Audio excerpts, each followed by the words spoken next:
The world is full of wonders. Magic is waiting in small moments. And monsters might be watching, just out of sight.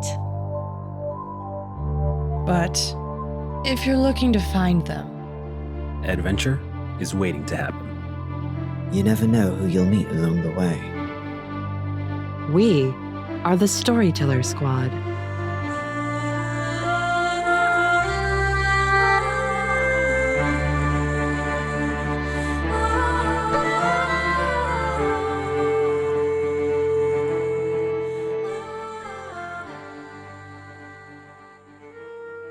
Hello, adventurers. Welcome back to the Storyteller Squad. Thanks for joining us for more Monster of the Week.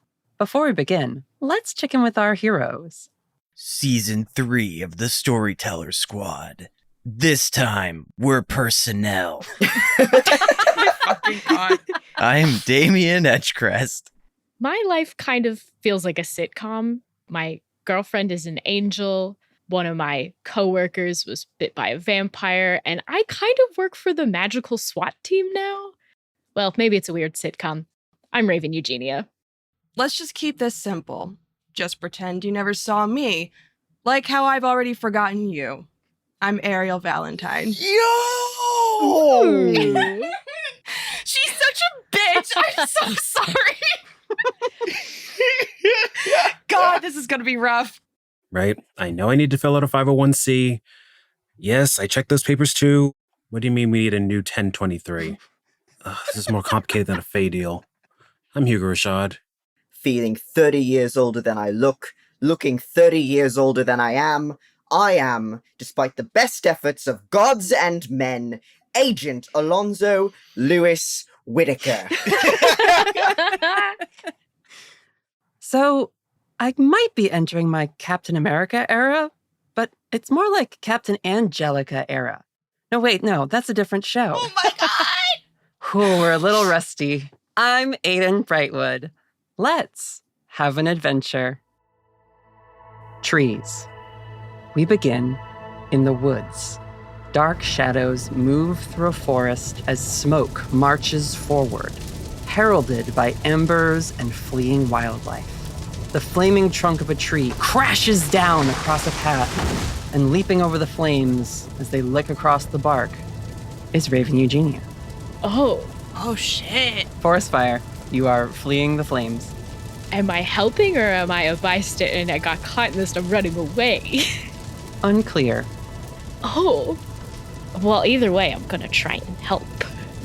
Raven, as you flee this forest fire, or at least that tree which was falling over, the sound of something else begins to ring out and rise above the sound of the inferno. A laugh. If you turn back over your shoulder, you look and see a figure in a dark, tattered robe, the edges of which have caught the embers and are smoldering, trailing thick, dark smoke. This figure is pursuing you, and their many arms push burning trees and underbrush aside as they scream at you, "More again!" Beelzebub, demon lord of gluttony, surges after you. What do you do? I am using some magic to try and defend myself. Okay. I want to try and channel some kind of elemental power to combat the fire. Sure. Can I just do that? I mean, roll use magic and then pick a thing. Okay. Ooh, that's a 12 total. Amazing. Pick a spirit. Holy shit. Fuck yeah. I'm gonna call the octopus spirit. Ooh. I want to use the octopus's ability to like squirt water. And I want to try and be like putting out the fires as it gets close to me. A glowing, bright blue Pacific octopus manifests and backpacks onto you. A few of the tentacles reach out and catch a branch that was falling and burning, and as soon as they touch it, they extinguish the fire and toss it to the side. And now I also have a bunch of arms like Beelzebub. Exactly. How bad is the fire spread? Is it like just between us, or is this like a forest fire? I mean, you stopped running, so it has now passed you and is surrounding you. All right, if I'm surrounded, I'm going to try and fight if I don't think I can put it out. And I also don't want to keep running and make it worse. Roll kick some ass. And you can add your weird since you'll have octopus punches. Yes. That's an 11 total. Describe this attack on BLs. I'm going to try and utilize the octopus tentacles because I imagine the reach is a lot longer than my arms. And have it try and hit BLs and like knock away any, if they're trying to hit me, try and like knock it away. If there's any kind of more branches and trees that are coming at us, just having all of these arms kind of defending and attacking a little bit. Okay. Parrying hands with long, sharp claws on them. As you run, you look up ahead or, catch the skyline behind you as the smoke billows above the trees and red lightning crackles across as sparks of gold flash in the sky above you. Pillars of smoke course through the air and impact with these gold flashes, and there are explosions in the sky above, raining down even more embers and debris and magic. And as you fight your way past BL's onslaught, you get up close enough to land a hit on their body, and a tentacle pierces through their form, and it crumbles away like shadow. And then on the ground reforms, it comes up behind you, and the arms reach out and tear you from the octopus. And BL's is enormous. They hold you up in front of them, and they say, "Honestly, Eugenia, you'd be lost without us." And you wake up. Oh, bitch. Good. Oh, God. Thank God. Whoa. What a relief. You hear the sound of phone calls, typing, office ambience Oh, no. as you wake up at your desk at the Eastie Agency. Oh, Raven, no! Marissa and Tomas Ramos are sort of leaning against the opening to your little cubicle zone in like the paperwork section of the agency. So embarrassing. Actual nightmare. Is this still a nightmare where I've fallen asleep at work? I've done this before. Well, I mean, you were tired. You were having these nightmares, which is the thing I can establish and tell you that this is a nightmare that you've had similar versions of for like past few months. It's just been a thing you've been like fighting with and dealing with. So you haven't been getting a lot of good sleep. Mm-hmm. So it's not surprising that you'd fall asleep at work, but it is sort of becoming a thing where like it's a little Embarrassing. Yeah. Tomas says as he leans against the partition, "Sleeping on the job, Eugenia? I thought I was the lazy agent around here." Oh, God. I'm sorry. I have not been sleeping well lately. You'd better sort yourself out before the mission briefings this afternoon, Eugenia. If it gets out you're napping at work, you and the rest of your rogue team will get last pick on field assignments again. Though I suppose it doesn't hurt throwing you some softballs. It's harder for you all to get into trouble on the smaller cases. I wouldn't say we're the rogue team. Like it or not, it is your official designation. Well, all right. We'll be fine. I'll be good. And she'll kind of like brush herself off and straighten up and try and appear more awake. Tomas will tug on his sister's sleeve and say, "Come on, let's go. We have our own stuff to fill out before the meeting." See you around, Eugenia. And they will both leave. What would you like to do? You're at work. It's like a Tuesday. It's just a normal Tuesday. Mm-hmm. Raven's gonna go get herself another cup of coffee. Does not matter what time it is right now. Sure. She cannot be falling asleep like that again. Mm-hmm. All right. You leave this area, which is, again, like every agent, even the field agents have a little cubicle desk where they can fill out their reports and, do research if they're on the middle of a case. Do you have any like fun little decorations in Raven's desk? Oh, she definitely does. She's got little trinkets and knickknacks, and she's got some photos up of like her family and her and Aiden. And there's definitely like a group picture of like the squad together. Mm-hmm. Probably in front of Whitaker's trailer or something, or like if they're having a little campfire together. Yeah, it's definitely decorated. Is it a picture from the road trip or afterwards? Afterwards. That's what I'm thinking. It was probably a get together after the road trip was over. Sure. So maybe a picture from the vacation you guys just took. Yeah. Oh, definitely. Yeah. Cool. Then Wendy crawls out from under your desk where they have a little like pet bed where they hang out sometimes. I was going to say. Same brain. Yeah, there's definitely a little spot for Wendy to hang out. That's so cute. They'll just hop along next to you as you head towards the agency foyer, where we see this bustling scene of activity as the agency headquarters expands out before us. We sort of zoom away from you into the open air main foyer area. We see lots of familiar faces from the agency, as well as some maybe unfamiliar ones. There seems to be a lot more personnel here. The lobby of the EC agency, like I said, this big, almost like an airport foyer or like the entrance to a modern museum. Large glass windows, the entire back wall and ceiling, which allows a lot of natural light and a view of the forest reserve that the HQ is tucked away in to be seen from this central hub. There are holographic displays and LCD screens with different assignments and updates from agents in the field, and probably a world map with like red dots and pings and things coming off of it. The agency cafe, which I've decided to call Easty Eats because it's just fun. Love it. Is up on like a mezzanine balcony level, and this is accessed by escalators or various elevators, which can also traverse throughout the facility.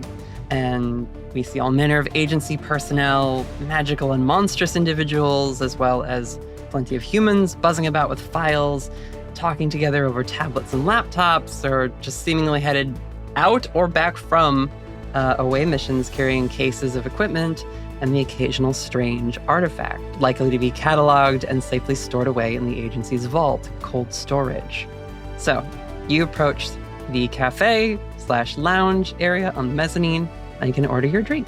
I have a feeling that Raven is very familiar with the people who work at Easty Eats, especially the coffee counter. Yes. So I imagine it's very much she walks up and they're like, the usual? And she's like, yes, please.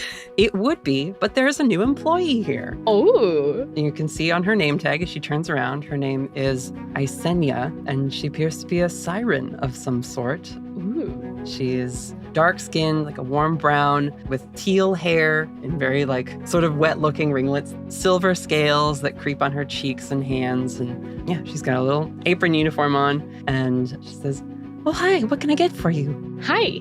Can I do a medium caramel macchiato with oat milk?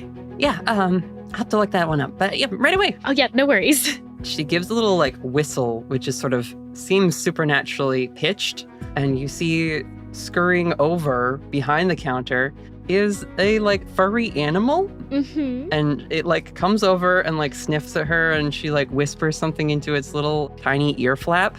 As you see, this like strange looking fur seal is behind the counter with her, wearing a little service animal vest. Oh! Like a full-sized seal? Well, it's a fur seal, so it's sort of dog-sized. Okay, but still like, Yeah. I don't know why I was picturing it very small. It's definitely like medium-sized. Okay. And oddly, like it doesn't look quite like a normal seal. Like it's almost got like a pointier snout, and like it's got little claws on two of its front flippers that kind of extend. And it seems to be able to ambulate a lot more easily on land than other seals and sea lions might be able to. And so she turns around, she starts to sort of hum under her breath, and as she does, different liquids from the containers sort of rise and pour out into cups, which she catches and starts stirring them all. It's very like impressively prepared. Ooh. And then she slides it down the counter, and this seal sort of puts a flipper up on the counter to stop it right when it hits a certain spot. And then they use their nose and boop a button, and like a little caramel swirl gets put into the cup. Oh my God. And then they like tap it with their flipper, and it slides back across the counter. She takes it and turns around and says, "Here you are, Agent Eugenia. Thanks." Thank you. I have some OSHA concerns about the seal in the workplace. I will defend this siren with my fucking life. He's a magical seal. It's fine. Yeah. I want to know everything about this seal. Sure. We could say like Wendy is like up on the counter and like peering over it, you know? Oh yeah, Raven definitely. I think whenever Raven sees other people's familiars, if Wendy isn't up on her shoulder, she'll like reach down so they can climb up anytime, so that way Wendy gets to have some kind of like interaction and gets to meet the other people's familiars. Sure. So as soon as she spotted that seal, like Wendy's up on her shoulder so they can watch too. Yeah, Isenia like notices you're familiar now that Wendy is up on your shoulder, and she says, "Oh, they're so cute. What's their name?" This is Wendy. "Oh, nice. Brady, say hi." Seal gives a little bark. Brady. Yeah. Oh my god. Raven will take a little sip of her drink and then, this is really good. Brady, you did a fantastic job. Thank you. He does a little like flipper wave and then like a bashful flipper over the face. But yeah, Isenia says, Brady's a Northern Pacific schooler. Wow, that's so cool. Windy is kind of a jackalope. Huh. I didn't know that humans bred jackalopes. That's cool. They don't. Oh, okay. They're more spirit adjacent than real world animal adjacent, I guess. Oh, gotcha. Yeah, no, we've got all sorts of breeds of, seals and sea lions where I come from. Where are you from, if you don't mind me asking? Well, my parents are from Southern Pacific, but then I grew up south of Alaska and I moved down here for work after school. That's so cool. I grew up in a town like 2 hours from here and then haven't really moved out of it. Hey, when you find your spot, you find your spot. That's true. I don't know. We tend to migrate a bunch in the sea, so that happens. That makes sense. You gotta follow the current or the winds, whatever you do on land. I did take a countrywide road trip a couple of years ago, Nice. but found myself back here. Cool. Well, enjoy your drink. And there's like a line forming behind you, so you can't like stay chatting for too long. But It's just an episode full of nightmares, Natalie. God forbid I hold up the line at the coffee counter.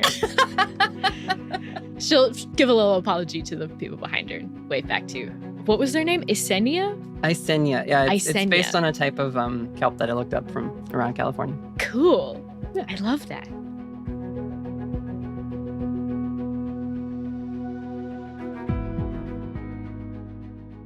We're going to move away from the agency for a little bit and pick up on the streets of Portland, where we see in an alley a familiar lynx shifter is sort of leaned against the brick facade as a young man in simple clothes comes around the corner and joins her in the alley.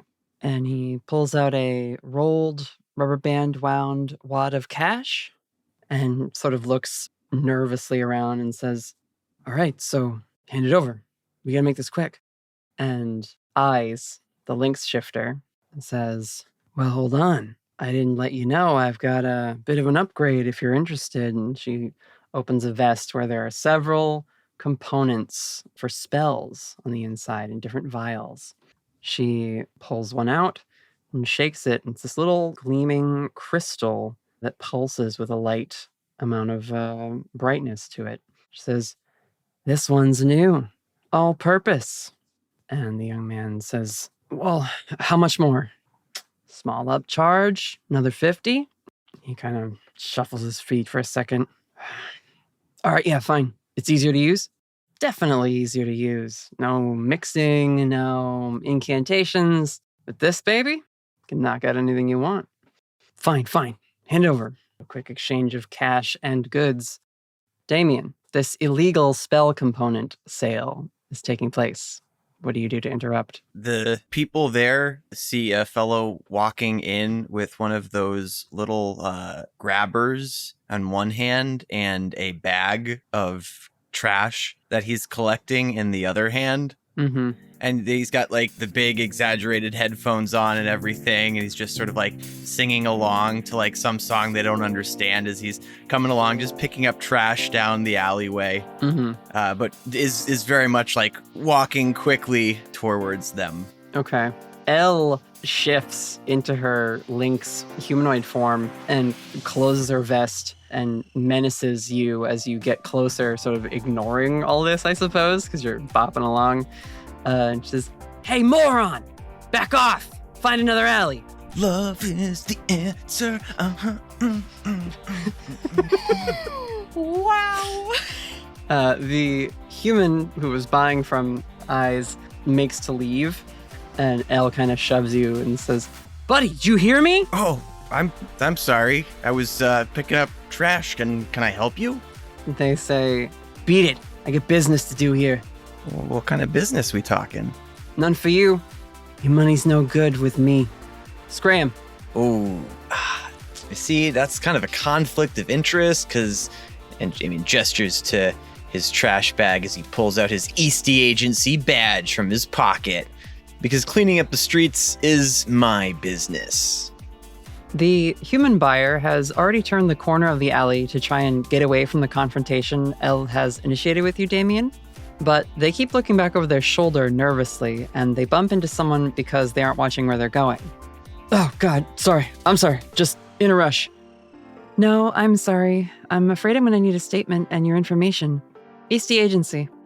And Aiden has appeared in front of this young man in her tactical uniform and has an agency badge held out as well.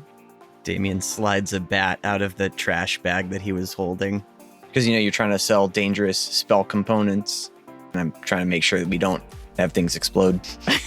Oh, no.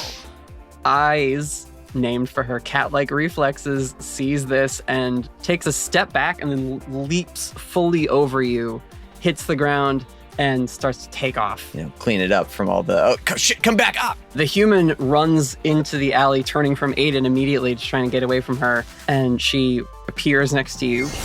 Her wings now out to block the alleyway to stop this person from getting away. What are you doing? Get after him! I'm going. I just wanted to make sure I had dibs on the right one. Oh my God. And Damien, you take off after the shifter. It's a foot chase, Damien! Act under pressure to keep up. Sweet. Woo. Weak ass start. We're gonna use some bottle it up. Okay. I'm gonna give you 2 points to make my 5 a 7, which is to chase this dealer. I'm thinking of attempting yeeting the bat to try to tangle up her feet. And also Damien will pull out his cell phone and start navigating the drone to try to keep an eye on things in case he's not able to keep up. Mixed success. Chasing a culprit. She tears down a busy Portland street away from this sort of secluded, quiet alleyway spot. You throw the bat at her legs? Yeah, if you do it right, it can trip people up. You throw it, it kind of makes her stumble, but she picks it up and just hurls it back at you. Oh, shit! With no regard for the civilians as they're already disturbed having this shifter push past them. And now they see you running after her. So yeah, it's not a good look. You have to either catch the bat or just let it keep going and maybe hit something else. No, he was really surprised by that, so it just hits him full in the chest. All right, so you'll take a harm from the bat that gets thrown back at you, but I will let you get the drone in the air as she starts to take off, and you need to sort of get an aerial view to figure out your best course of pursuit here. Luckily, I have the Wrong's safety first armor infused in my nice leather jacket, so that absorbs the impact of the bat. Okay. Then yeah, we will switch to that aerial view of Elle dashing over different walkways and stairs. She's really trying to zigzag and cut through crowded areas to try and lose you. At one point, she fully unshifts. Once she gets into a crowd, throws her hood up in order to be less conspicuous and tries to blend in rather than just fully escape you on foot. I'm trying to think of a good way to tag the outfit such that instead of, oh man, which one of the gray sweatshirts getting away is it this time? It can be oh, this is the one we put purple paint on. So we'll just follow that one because it stands out so well. I feel there's probably not any conveniently placed wet paint signs, and I don't know what shenanigans I can put on this drone in terms of, oh yeah, I plan to put a paint water balloon on it so it could just drop that whenever it needed to. Sure. I mean, you are a super agent at this point. They probably have trackers, little GPS tags or something you could try and get her with. But if you think that'd be too obvious, then... I am very fine with Damien failing to catch her, especially because then if she's okay, good, I got away, she'll go back to her home base, as opposed to just trying to lose me for 3 days. But I do need to make sure that the drone keeps a sight on her. You could read a bad situation. That's a full fail. Oh no. All right. Well, you're gonna lose this perpetrator, it seems. Do you want a bit of evidence out of this attempt, or do you want to not be in trouble? No, Damien doesn't want to get in trouble. That's the bigger priority. Okay. Following her with the drone, again, unshifts, throws the hoodie up, and having like not the wherewithal to have, I guess, packed the trackers or something. Maybe you've been a little tracker happy lately. You've just been trying to track everybody. So you're like, go to fire one, and the cartridge is just like empty because you forgot to refill it or something. We see you come around a corner, looking down at the controls and the little camera, looking up, looking around, and just opens up into like a park. You're not going to find eyes this time. You'll have to go back to the beat and try and find a different drop-off or like location, because this one's probably burned and she won't use it for a while for illegal spell component sales. We will briefly jump back to Aiden, back in the alleyway talking with the buyer. And it's clear after a couple attempts of them running around that like she just keeps teleporting in front of them wherever they like try to turn in the alley. And so she just holds her hands up. Come on, this isn't going anywhere. Let's just do this. I'm going to need to take your information down, and if you're caught again trying to purchase spell components illegally, you'll be barred from applying to a magical college program or an apprenticeship. And the person, they do just kind of like slump against the wall, punch at it out of frustration. You think I can afford something like that? I'm barely keeping my family's business afloat. And she takes out a little form on like her tablet or phone or something. I'm just trying to help you consider other options. You clearly saved up a decent amount to make this deal, and there are scholarship programs. The community brought that money together because you weren't helping us. You're not doing enough. Your cozy story they throw up on the news, and something goes right. Rescue agent. But where were you when my brother was killed? She stops writing. Is that why you were trying to buy these ingredients? You think I'm some dumb kid looking to cast some flashy fireworks spell for attention or something? No, Angel. I needed a weapon. So when I find the people who took my brother, I could do what you and your agency aren't doing for the people of this city. Protect my family. Aiden's hands fall to her sides, and her aura changes. She stops activating her soothe ability, which, unbeknownst to this person, has been running hot the entire time to try and calm them down. And the sun catches behind her and her wings in a way that suddenly she seems a lot more menacing than the comforting visage we're used to. So is that what you really want? To kill someone? Is that what you think I should be doing? The young man backs up against the brick wall in the alley, stammering. Aiden holds up the form she was filling out a moment ago, and it starts to disintegrate in gold flecks as her hand lights up with radiant energy. Oh, shit. You might not believe it, but I know what that feeling is like. You think it'll make you hurt less if you're able to hurt the person responsible for your pain. It's a strong temptation. And maybe if humans didn't give into it so often, there would be fewer times where I can't be there to stop it. Whoa. The person is now sunk down to their knees and is shaking, trembling in fear before her, aware now that they've been mouthing off to the first light. And then the air returns to normal.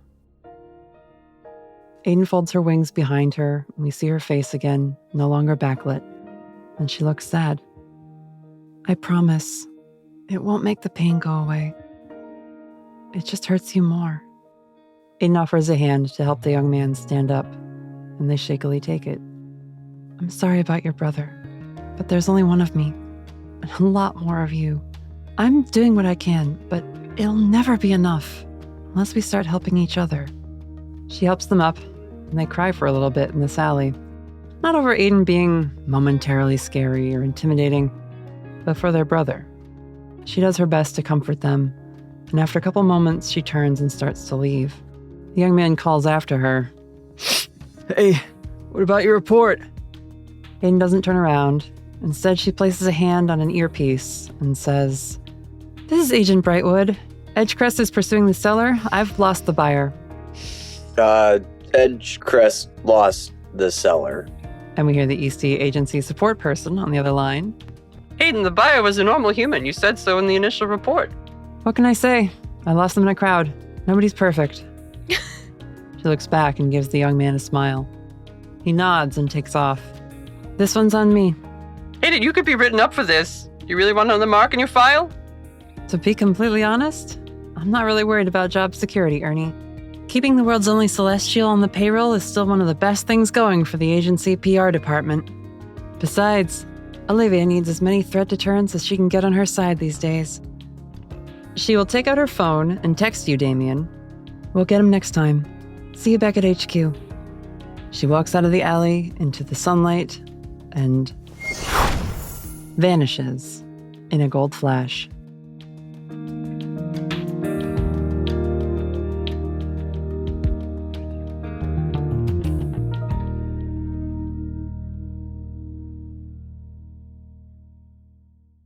We are going to cut over to a different area of Portland now. We cut to an old woman carrying a canvas bag with some groceries in it. And she looks like she's at least in her 70s, maybe possibly older. But she's walking down a path in a local Portland park, and she spies an empty bench and stops to take a rest. She sets her bag and purse down and closes her eyes for a moment. I may not have ever been an agent, but my husband taught me to spot a tail when we first started dating. Shall we talk, Agent? Agent Lonnie Whitaker is standing behind her. He's got like a cup of coffee, and he like raises his eyebrows when, she calls him out without even looking to turn and see him. Mm-hmm.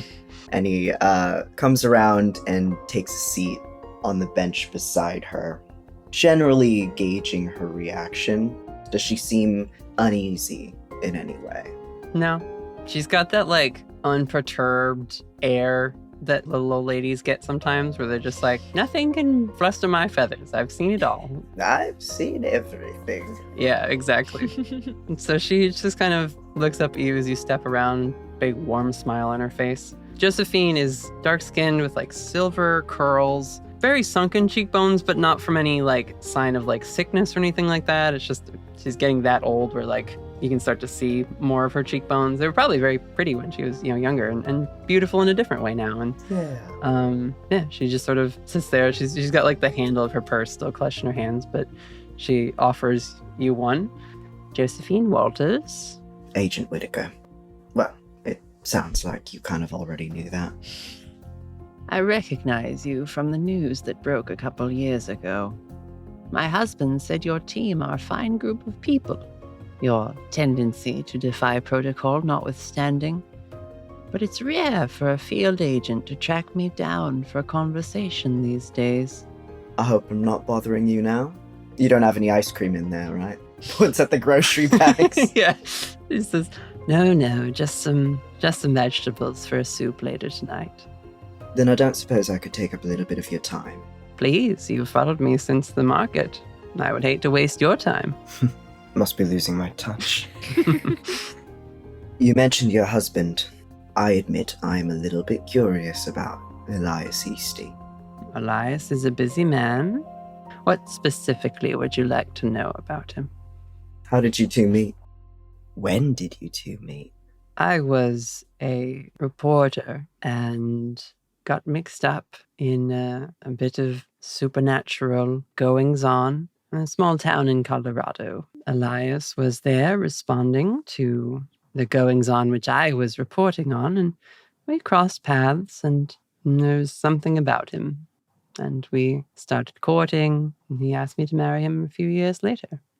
And you've stayed married all this time? Well, they say marriage is work, and we have worked at it. He's gauging her the entire time. She's getting up in years, but she doesn't seem like she's, she still seems lucid, right? Oh, she's sharp as a tack. Yeah. So we don't know if there's a magical way for vampires to, enthrall people. So as Whitaker watches and listens to her, he's trying to gauge the way she talks about Elias to see if that's a factor here. Okay. She is also gauging you get the feeling.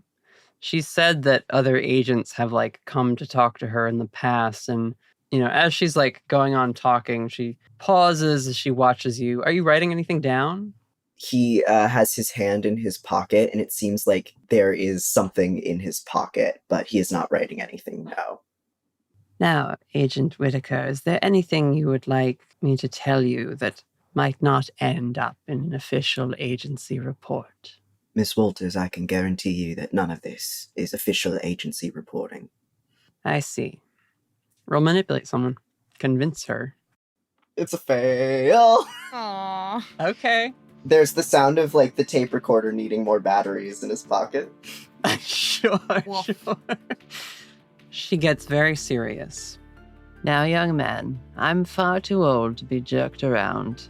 If you think I can't recognize the whir of a tape recorder still, you miss the part about my being a reporter. If you hand me that tape, you and I can have a frank and honest conversation. Whitaker nods. He takes the tape out of his pocket and clicks it off, hands it over to her. She takes it, puts it in her bag. Now, are you some curious agent doing your own investigations, or is this through the department? I'll confess it's a little bit of both. As I become more closely involved in agency affairs, the more I find that I do not know anything about who I'm working under. It's not the first time I've been steered into a less than advantageous position by people like the Easties.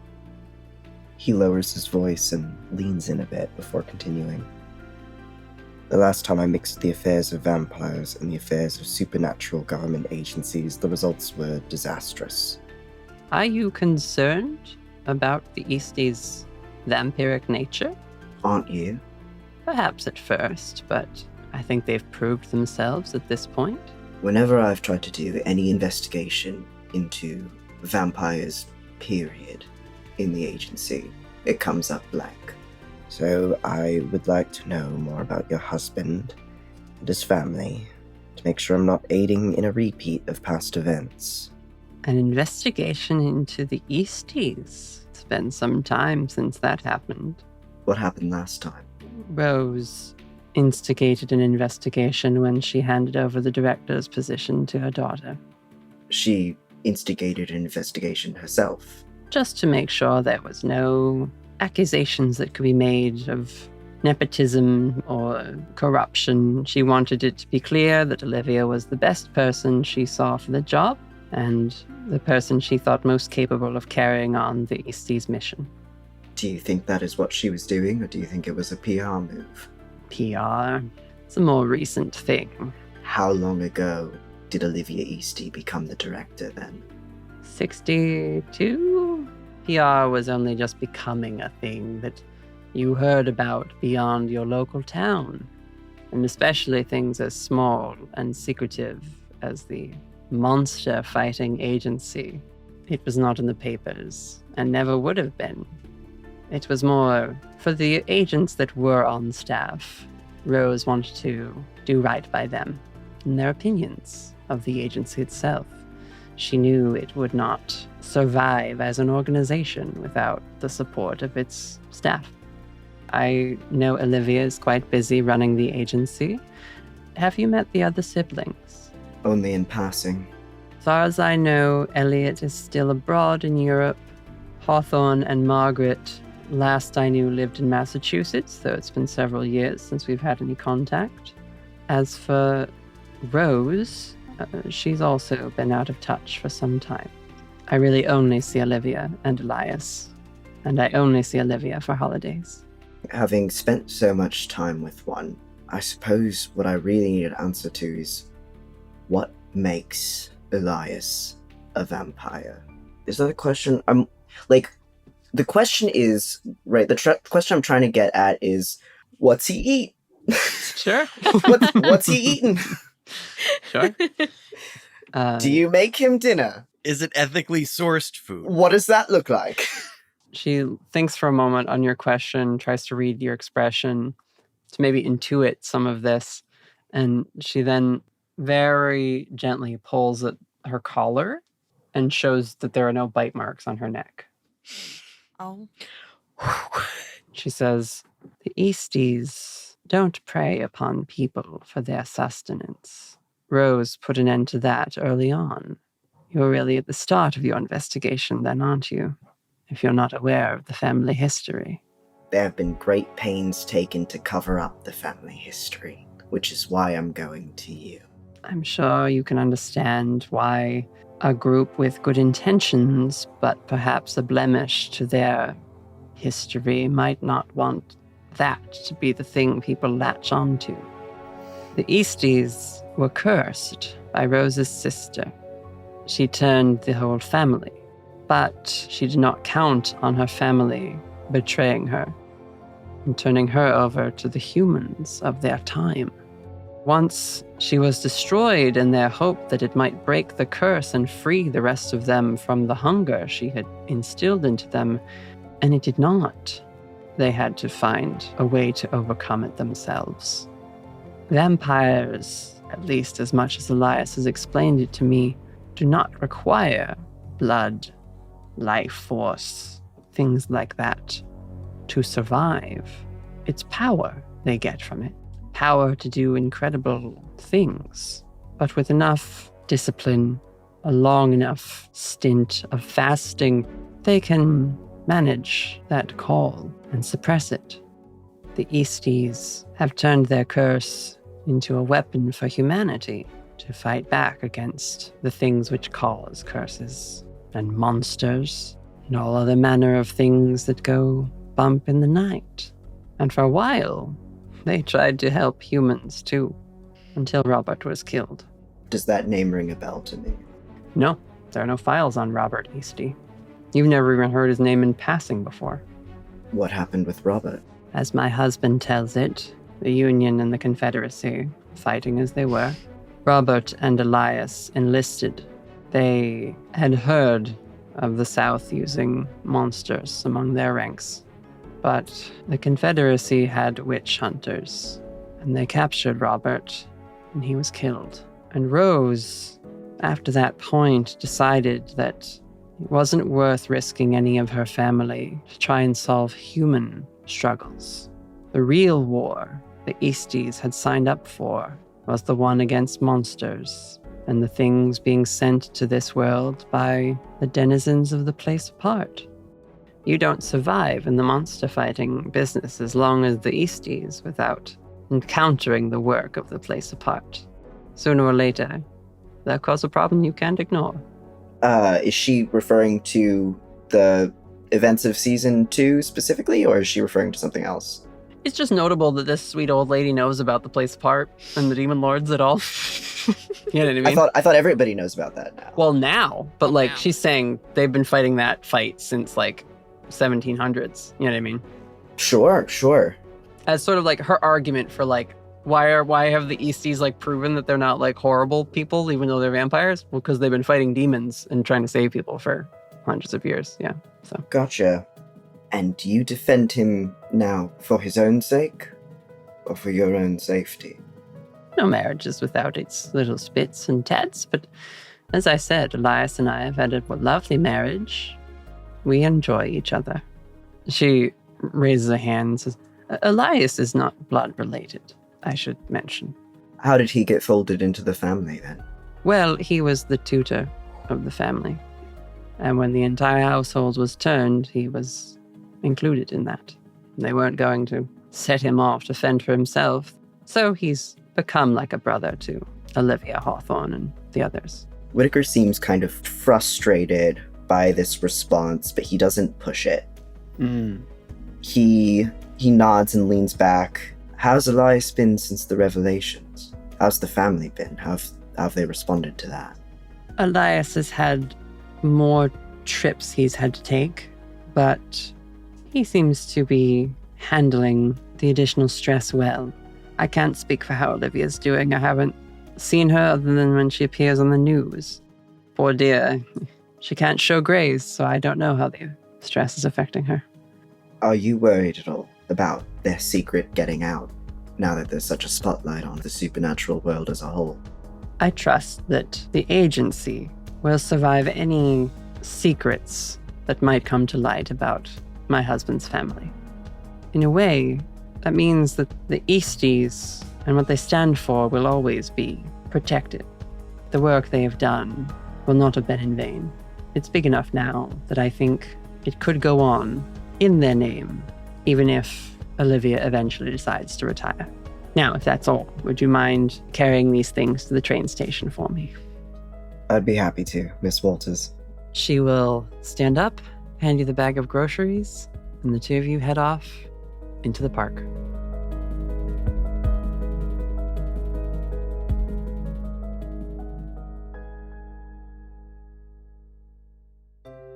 We move to a different area of Portland, again sweeping through streets filled with magical entities, mundane people interacting with their odd paranormal neighbors, and we arrive outside of the newly constructed community center, where we pass in through a window and find Hugo Rashad at a desk performing some managerial work. What's going on, Hugo? He is currently filling out some paperwork, Mm-hmm. specifically for the ever-changing landscape of laws and regulations for businesses. In this particular case, he's realizing that there's a bunch of changes that have happened to what constitutes something being a business and profit and all that stuff, and he's trying to sort out where he forgot to fill out some papers Sure. that was supposed to be due like 2-3 weeks ago. Oh boy, yeah, the stress of too much to do. How does Hugo get work done? Is he like have some music on? Does he have a video in the background? Or does he like try and keep things pretty quiet in his space? In this case, he has be lo-fi. Yeah, I'm pretty sure he actually has some lo-fi playing in the background. He's picked up some weird habits from back when he was in the complex with Aiden. Mm-hmm. Sometimes music would leak over into his area, and it just works better for him. Oh, yeah.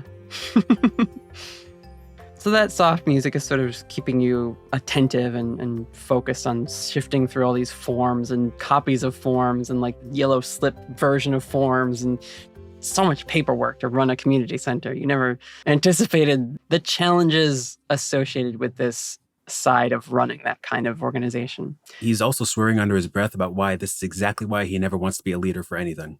Yeah, exactly. But you hear some like rapid footsteps running down the hall, and sneakers squeaking on linoleum. A young boy with golden fur and floppy ears and a little puppy dog nose. Best boy. Screeches on his sneakers past your office and then comes back around and bursts, through the openly cracked door and says, Mr. Hugo! Oh my gosh, there's a big commotion going on outside! My dad told me to come get you so you can check it out! Sorry, what? Danny the dog squatch, son of Gary and Vivian. Yay! A couple of other squatches who have moved to Portland recently. He's here for like an after-school program. And he says, Miss Singh and her sister are arguing with those people from the park with the signs? They seem real mad, Mr. Hugo. They were yelling a lot. Oh no. Okay, come on. Do me a favor. Grab the 2 trays in the back for me. oh, okay. I'll go and fetch. What are they trays of? Coffee. Nice. And Band-Aids. Okay, yep. He kind of awkwardly, with clumsy 10-year-old coordination, is carrying this tray for you. Thankfully, all the drinks have lids on them. But yeah, you approach, and Gary, who's sort of like in the waiting room, has his hat over his shirt. And he sees Danny coming. He's like, Oh, let me get those for you there, kiddo. Hey, Hugo. Yeah, seems like things are going sideways out on the front lawn there. I figured I'd let you know if you might want to do something about it before somebody starts some trouble. Yep. Okay. Thanks. Thanks a lot. You got this, Mr. Hugo? Well, at least one person thinks I do. And he's got to walk out the door. You open the door to the community center, and what you open it onto is a scene of the group of folk protesters across the street from the community center. This group of folk have been coming by for the past couple of weeks now, protesting the existence of this center and sort of decrying the message of mundane and magical unity that you were trying to achieve here.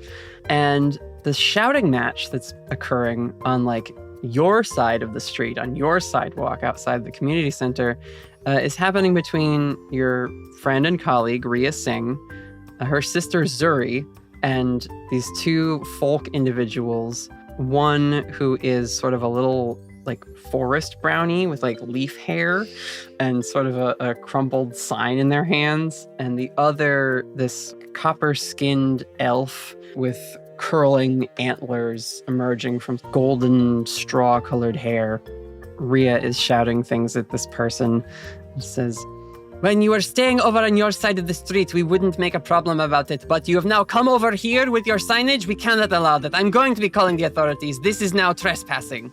And the folk person is shouting back like, "Be reasonable, human. We were only coming to get a sign which had been blown over by the breeze. We are clearly following your city ordinances by protesting on that public property." And he points over at the edge of the like park nearby where he's got all his people.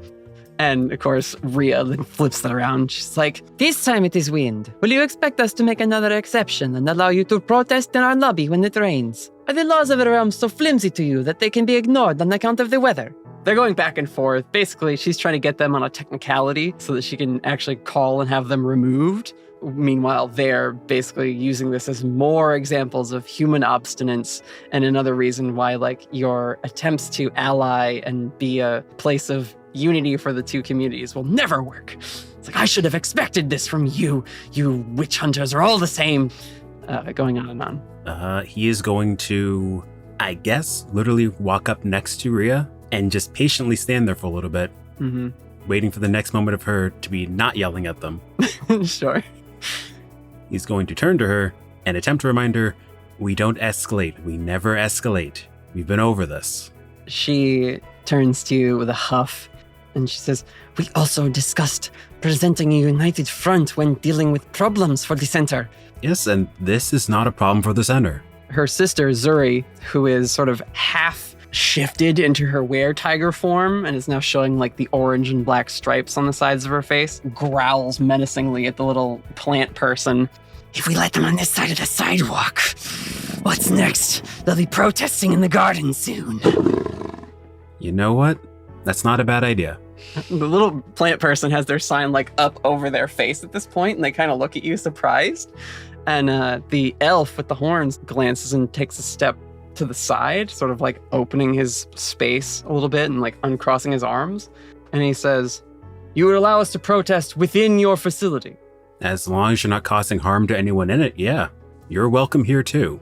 Rhea folds her arms and gives a very like cocked eyebrow at this elf like, you see? This is the guy you're trying to besmirch with your damn protesting. The elf gives you an up and down. And he says, maybe we'll consider it. But I don't know if I'd consider myself or my people safe so close to your operation, Witch Hunter. You wouldn't be the first. Probably won't be the last. And I could say the exact same thing. But regardless of that, I'm willing to give you all a chance. The little plant person goes across the street. She goes back and joins the other group, but kind of looks over her shoulder at you once or twice as she's like crossing. And this elf grimly clenches his jaw, and he says, "Then you are perhaps a fool, as well as unfit to be the consort of our princess. I doubt I will ever trust you." Well, if it helps, yes, I'm a fool, very much so. I rarely trust myself. I don't really trust you. And I don't quite think I'm a consort. It's not the word I would use either. Anya, princess of the summer court, has arrived on the sidewalk. And Zuri and Rhea kind of part. And they're a little awkward around Anya because they know she's got connections to you, but they're kind of like, oh, another one. So Zuri kind of like unshifts back down to her like more humanoid self and it's like tugs at her sister's arm like, you guys got this, come on, let's go. Rhea just does like the point at her eyes, point at the elf kind of gesture, like, flips him off and like goes back inside. And Falden, or rather, yeah, I can say that, I guess. Falden is the name of this elf who's been leading the protests. And he sees Anya and suddenly like takes a knee and she says, Hugo, what's going on? The same stuff as yesterday, Your Highness. And the day before that, and the day before that, and the day before that. She glances over at the protest. She sees some of the signs that say witch hunters, don't trust them, safer in the havens, that kind of thing. And she says, You didn't say it was this bad. This isn't bad. This isn't bad at all. glances. The elf does not make eye contact with her, but he is very much showing her deference in this moment. And she says, Well, it's worse than I'd like. We should go inside. Sure. Can you do me a favor first? Anything. Can you have them get up off the ground? Because that's kind of weird. Oh, of course. You are dismissed. And please reconsider. I don't know what you've heard, but Hugo's a good man. the elf gives a very grim nod and stands and says, "Respectfully, Your Highness, it has yet to be seen." And he turns and joins the other folk protesters on the other side. And again, they're very quiet. They're very stoic. It's almost like if Vulcans were going to protest. They're just all standing there at attention with their different swords and staves and different, folk natures, but holding the signs quietly.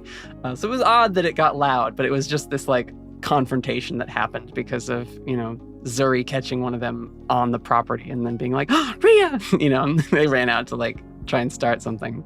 Don't forget to grab a coffee on your way. We have movie night on Thursday.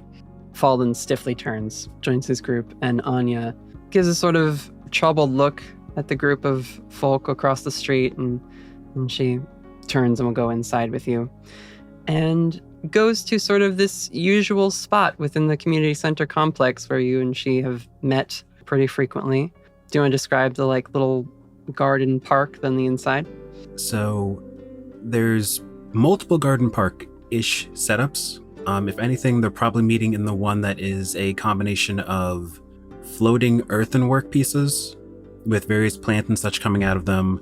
There's little floating islands, each one with water cascading down it, kind of trying to make a peaceful, tranquil space. Love that. And the walls and ceiling, quote unquote, because it's an open sky part, are adorned with these metallic cylinders, which vary in size and vary in tone as each of them chimes every now and then. Is it a thing where they swing and sort of clack against each other to chime, or it's the wind passing through them? It's not even the wind passing through. They are just standing still, floating in the air. Oh, okay. And just occasionally letting out a note or something like that? She makes her way over to a spot to sit and, takes a moment to appreciate the space and you being with her. And she says, Really, Hugo, you should have told me it was getting this bad. They're actively protesting the center. That can't be good for what you're trying to do here. It's bad for the center if we try to suppress it. We need to let them air their grievances, work out whatever it is that they need to work out, and hope that it doesn't come to blows. At the risk of sounding very royal, I could simply order them to stop. Yeah, but what would they learn from that? Sure, you could tell them to stop, but then that's just going to cause them to fester dissent, and it's a process that takes time and needs to go on their schedule. I suppose this is what you call patience. I think I'm still working on being good at it. Aren't we all? Well, have they said anything about why, other than not approving of you and I, even though we're still nothing official? I don't know. It's witch hunter this, witch hunter that. It's can't be trusted. I feel sad for them. I can understand where their motivations are coming from. The people who bore these, and she tentatively runs a hand over your arm where a bit of your tattoos are exposed. There's a history of conflict between the witch hunters, she puts air quotes around that, and the folk. I suppose it's a flaw of immortals and the folk in general. They tend to hold grudges, and they can hold them a long time. So it doesn't matter to them that you're not the same people, and couldn't be. They see a tradition that they'd rather see stamped out. I think what you're doing, trying to reinvent your group and give them a new purpose in this new world, I think it's wonderful, but it will probably take a very long time for all the folk to reach that same understanding, especially given how many of them still refuse to even visit this realm. I can't tell them that they're making the wrong choice necessarily. It's not a good place sometimes. And they are right that it isn't really safe. But at the same time, they're denying themselves who knows how many things in life to try out. No place is perfect, as much as the Havens might try to claim to be. I don't think conflict is inherently evil, but it can exist anywhere. And I hope we see an end to this one soon. If anything, it will lessen the stress of your friends working here. I know there have been magical people who've really benefited from this place being here. As loud as the dissenter voices might be, it's sometimes the ones who support us that seem quietest to our minds, but deserve more, if not all, of the attention. I'm gonna have to think on that one for a while, actually. Would you like to think about it over some food? There's a food truck festival a couple blocks down. I passed it on my way here if you'd like to go. Ooh. On one condition. She perks up, almost like looking more playful, less like, concerned now. She's like, oh, a condition? I'm buying. You always get me with that one. I expect it to be some kind of game, and then you make it about money. It's fine. She'll stand up, and the two of you can go on a food date. Food trucks, food trucks, food trucks. Yeah. Oh my gosh, they have empanadas.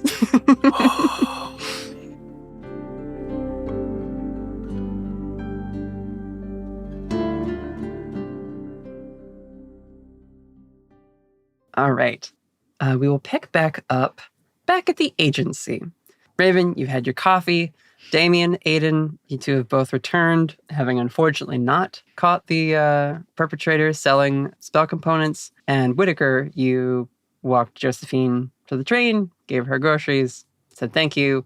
She mentioned to you, she says, I understand how agency internals can get confusing. I won't bring this up to Elias unless he asks. I appreciate that very much. Thank you. Best of luck, Mr. Whitaker. And to you. Train goes away. As soon as the train goes away, can Whitaker speak into, the tiny little button microphone? Yeah, Prithee, you were right. She did see the tape recorder, but, Bless. Oh, that's pretty good. Yes. Excuse me for wanting to go analog. Prithy's going to take that digital recording and then record it on an analog tape for you later. Mm-hmm. Well, it'll be on the private pirate server back at the apartment. That's the thing about boomers. Even if they're spies, they still don't understand technology. Yeah, you'll need to explain that one to me later. God.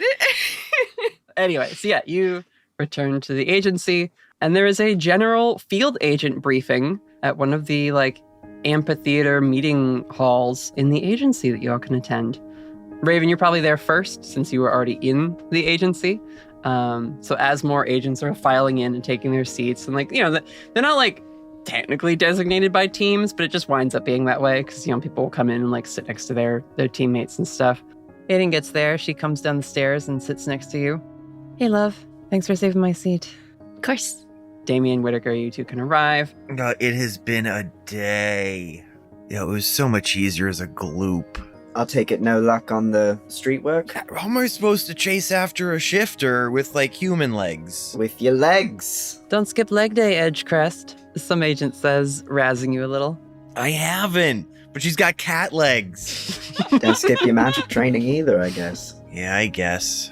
Or whatever you're calling magic training these days. Why does Elizabeth Vimes' lab look like a cooking show? I keep expecting Paul Hollywood to walk through the door at any moment. Damien working on a fireball spell. It's underproved. It's raw. You're absolutely right, and I wish that my magic powers were being able to summon bazookas and rocket launchers on command. But unfortunately, it's not. Fortunately.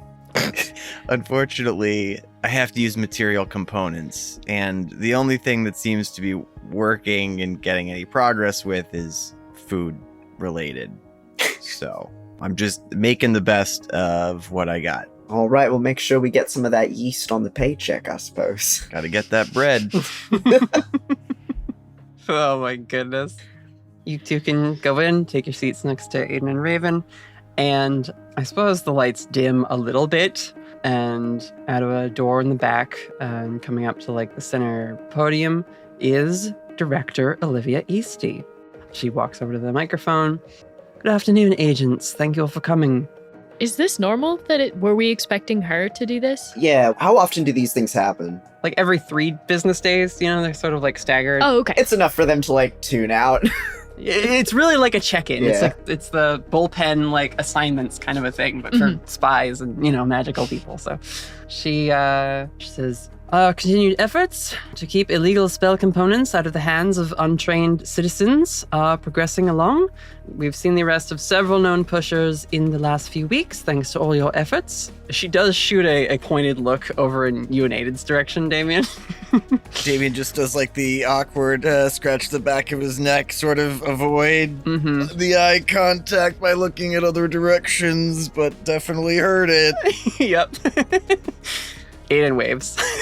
Damn. Olivia continues. She says, but the bad news is that we've been noticing an uptick in magical augmentation amongst street toughs and the gang members. We think the Artifice Witch is behind it. We've determined that a delivery of precious gems, which are necessary for such alchemy and augmentation, is being delivered to the Gnomish Artificers Guild this evening. They suspect a potential hit and have requested agency protection. She flips through a little dossier on her tablet that she has in one hand, and she says, Rogue team, you'll be assigned to protection. Try not to make a mess. And there is some stifled but unchecked laughter that moves throughout the room because everyone knows you guys' penchant for collateral damage. Wow. Woof. At a professional meeting. They couldn't even like stifle the laugh Dang. or like cough and cover it. Really? Being messy is my whole thing. All right, that's enough. I'm sure Whitaker's team will surprise us. They tend to be good at that too. All staff, Dark Heather, you'll be escorting the city liaison, Mrs. Rashad, while she meets with community leaders. Ross Spiegel? Absent, again. Mr. Lang, I assume you have command of the Demon Hunter teams while they're away then. Connor gives a little nod. Twins, Pearls District, continue monitoring the renovation of the Deep. Mr. Lake's team, and we see Agents Mulligan Lake and his team of agents. Away mission, Southern Arizona. Well, you'll like that, Miss West. And you all see your colleague, Laura West, who's a archaeologist turned agent who is often possessed by the spirit of an ancient raptor. Sorry, what? These are the memester, memester of the week, folks. Nice. Oh, Very that's nice. so cool. Mulligan Lake is just like a normal dude. I love that for them. God, I love a guy who's just a guy. Every team needs just a guy. Just one guy. Yeah. And the other 2 teammates are Echo, who is a spooky, drowned Victorian girl kind of aesthetic, like just long, dark hair, like spooky dress, and she's got a little stuffed bear that she's always carrying around with her called Mr. Snuffles. And then Virgil, who is the 7-foot-tall automaton homunculus wearing a cowboy hat and a long duster. An icon. Oh, we love Virgil. Yeah, Virgil's great. Anyway, they get assigned to an away mission. Agent McCoon, debrief from Kansas City, and then 2 days rest before your next assignment. You see a dwarven agent. Have I described dwarves for y'all and the main campaign folks? I don't think so. Let's hear that description fresh. Dwarves, in the world of the Storyteller Squad, are sort of a mix of Jawa and Cousin It. They're not like classic Tolkien dwarves. They're just like creatures covered in hair with big saucer-shaped eyes and little dark hands with like fuzzy fingers. I explained this in one of the one-shots with Trials of the Apocalypse a little bit more. But the reason dwarves are like thought of to have like big noses and beards and all that stuff is because dwarves work in mining. And so like the masks that they would wear to protect themselves kind of looked like noses and silhouette and shadows. And so they would get drawn by people that way. I'm living for this lore. Yeah.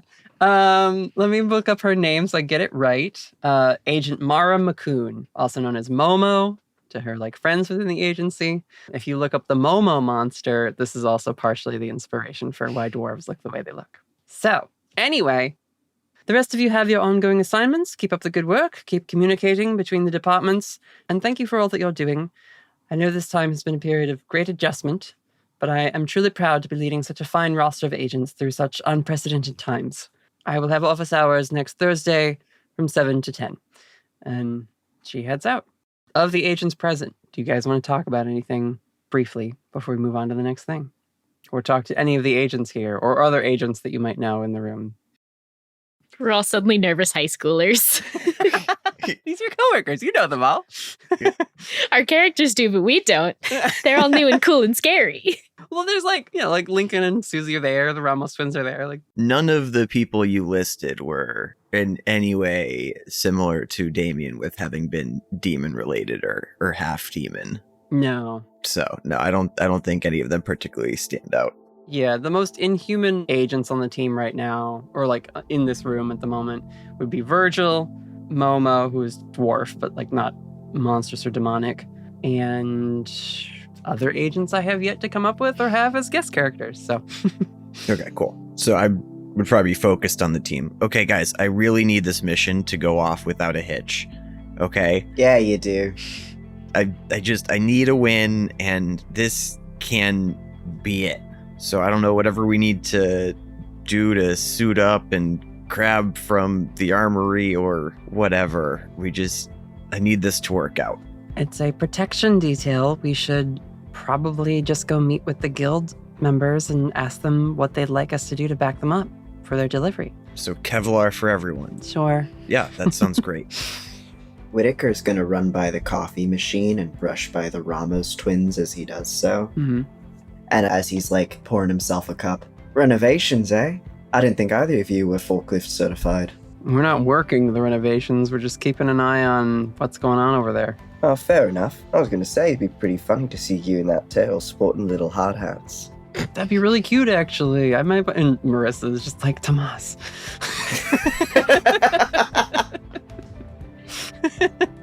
What? It's been a busy district for the past 3 months. We've been trying to watch the shipments going in and out, gauge how many materials are being used, see what sort of expansion's actually being put up there. Well, I can't think of a snide remark. Lonnie nods and walks away.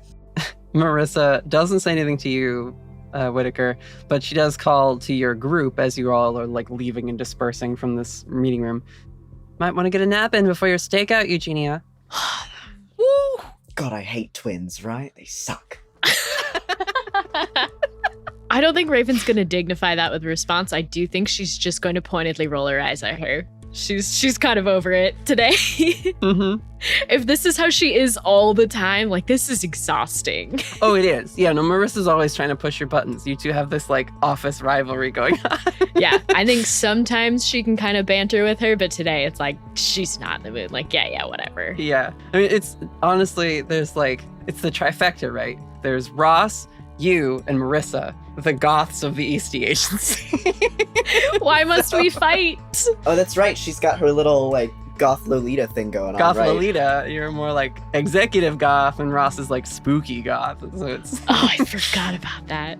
The executive and the spooky gotta team up together against the Lolita, apparently. Because she sucks.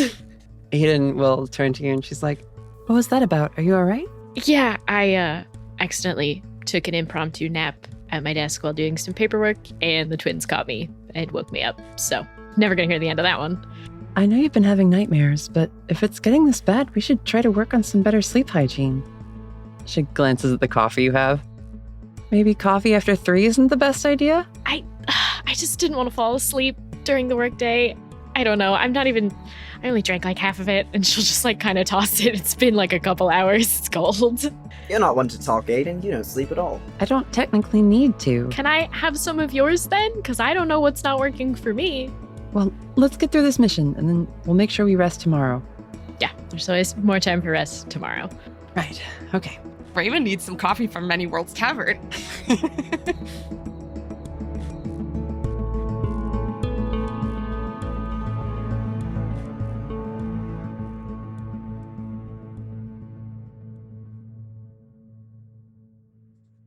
Hey, adventurers! Welcome to Season 3! Thanks for tuning in! Why do you look so surprised to see me? Because I wasn't in the first half of the episode? I know. I gotta talk to Natalie about it. It's really starting to become a weird trend. But later. I gotta get you through this mid-reel first. So, let's go! First up, if you like our show, consider following us on our socials. It's one of the best ways to keep up with episode announcements and help spread the word about the show. We're at Story Squad Cast on most platforms. Lately, we've been putting a lot of content on TikTok, Instagram, and Threads, but you can check us out on the major platforms as well. How are you liking those Season 3 art drops, by the way? Are you ferally sharing them with everyone you know like I am? I don't blame you. Emery's art is beautiful. If you want to show us a little extra love, consider leaving us a rating or review on your preferred podcast platform. It's another way to give us a boost in the algorithm and get our show seen by potential new listeners, which means new friends for you to talk about the show with.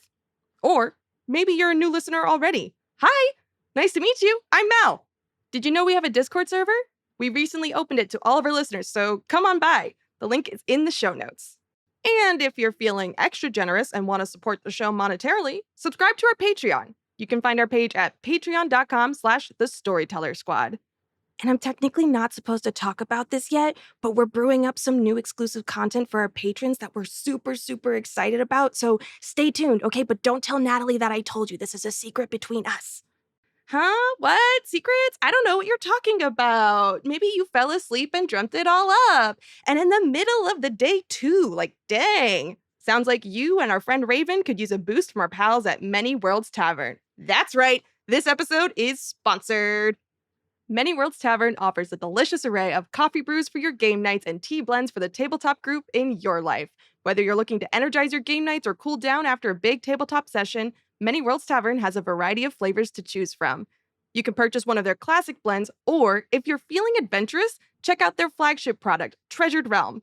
Each month, Many Worlds Tavern launches a limited release of a new single origin coffee roast that comes with a whole host of tabletop goodies, including dice.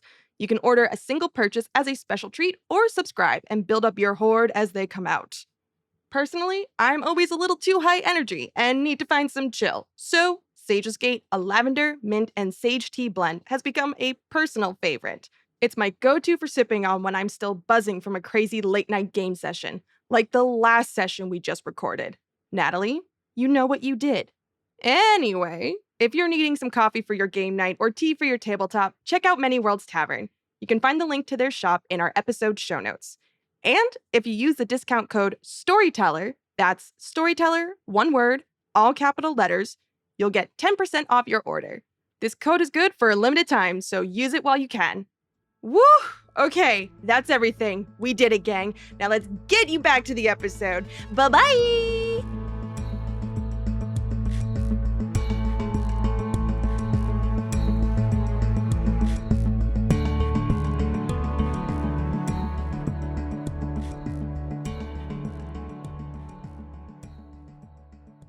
We're going to time leap ahead a little bit to that evening, and we travel to the industrial district of Portland, where the Gnomish Artificers Guild, which is this renovated old mill building that's now become a workshop for many different folk and supernatural artificers to work by a family of gnomes.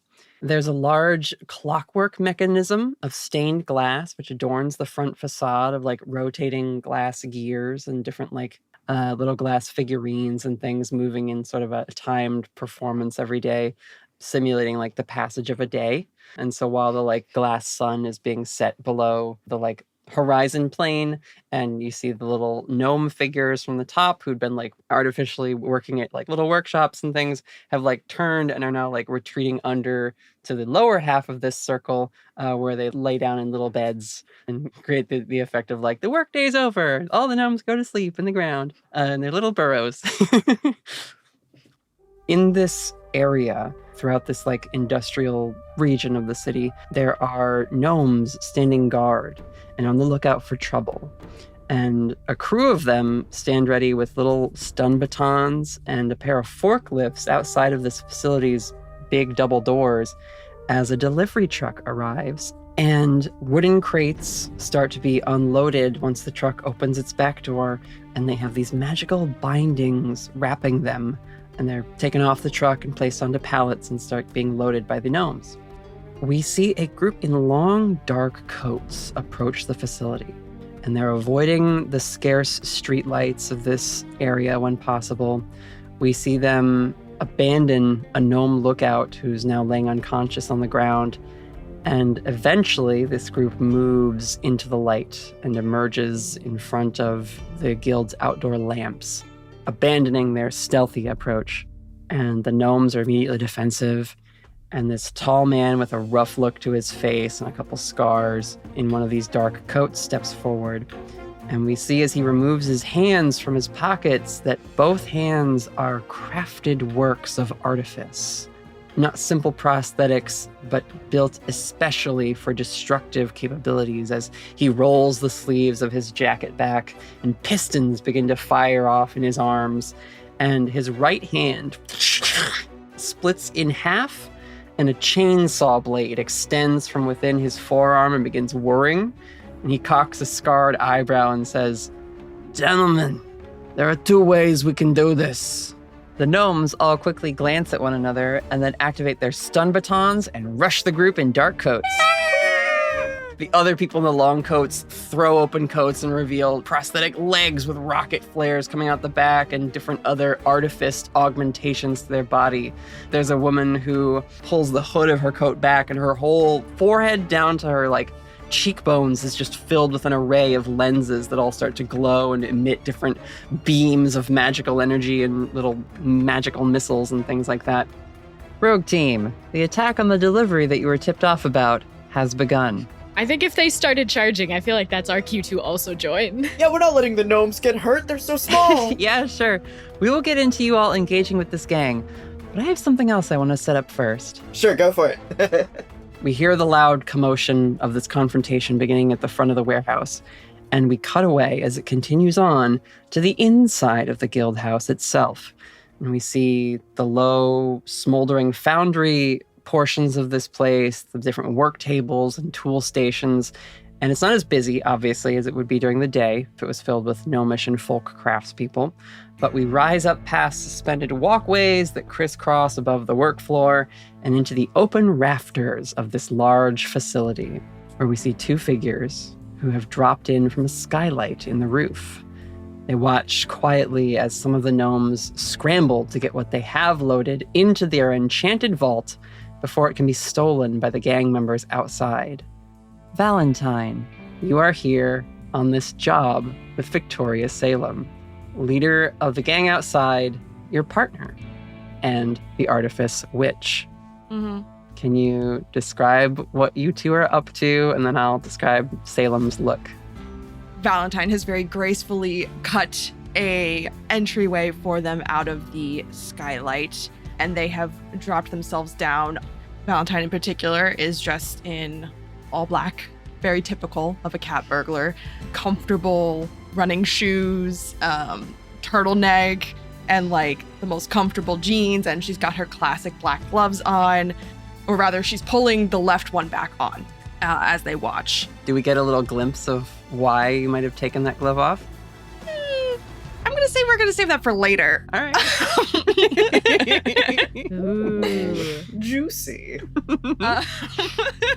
She is carefully watching the distraction below, but she kind of tilts her head towards her partner and leader and just says, "It seems like everything's going to plan so far."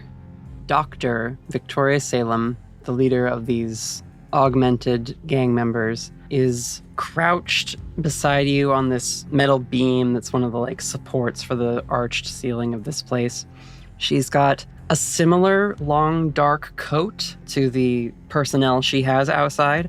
It's like a black lab coat that she's got on. Mm-hmm. But the back of it has been cut out in these panels on 2 sides of her back where we see little glints catching off these metallic folded structures that seem to be attached onto her back.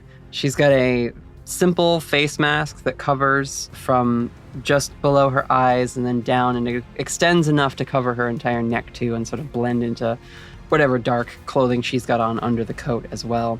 She leans into you, but she says, Plans in motion.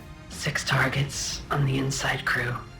We'll take them out, get into the vault, and take what we can before the boys are disrupted outside. Well, then let's dance. And she's gonna start tiptoeing her way over to an entry point Victoria will clip the harness back onto her belt and just sort of roll off the back of this beam and just descend slowly like a spider on a piece of silk from the ceiling to like drop down behind one of the foundries. So for your purposes, Mel. Yeah. There are 6 gnomish employees. You're going to want to take them out and then get you and Victoria into the vault because it's a gnomish vault. There's bound to be advancements and special technologies and things that you could steal to further her research. Mm-hmm. I feel like this is going to be a lot of maybe act under pressure. Yeah, there's probably an act under pressure. It's a heist. Yeah. And like maybe some mild kick some ass. We'll see how that goes. Oh, it ain't gonna be mild. It's gonna be spicy. Well, we'll see about that.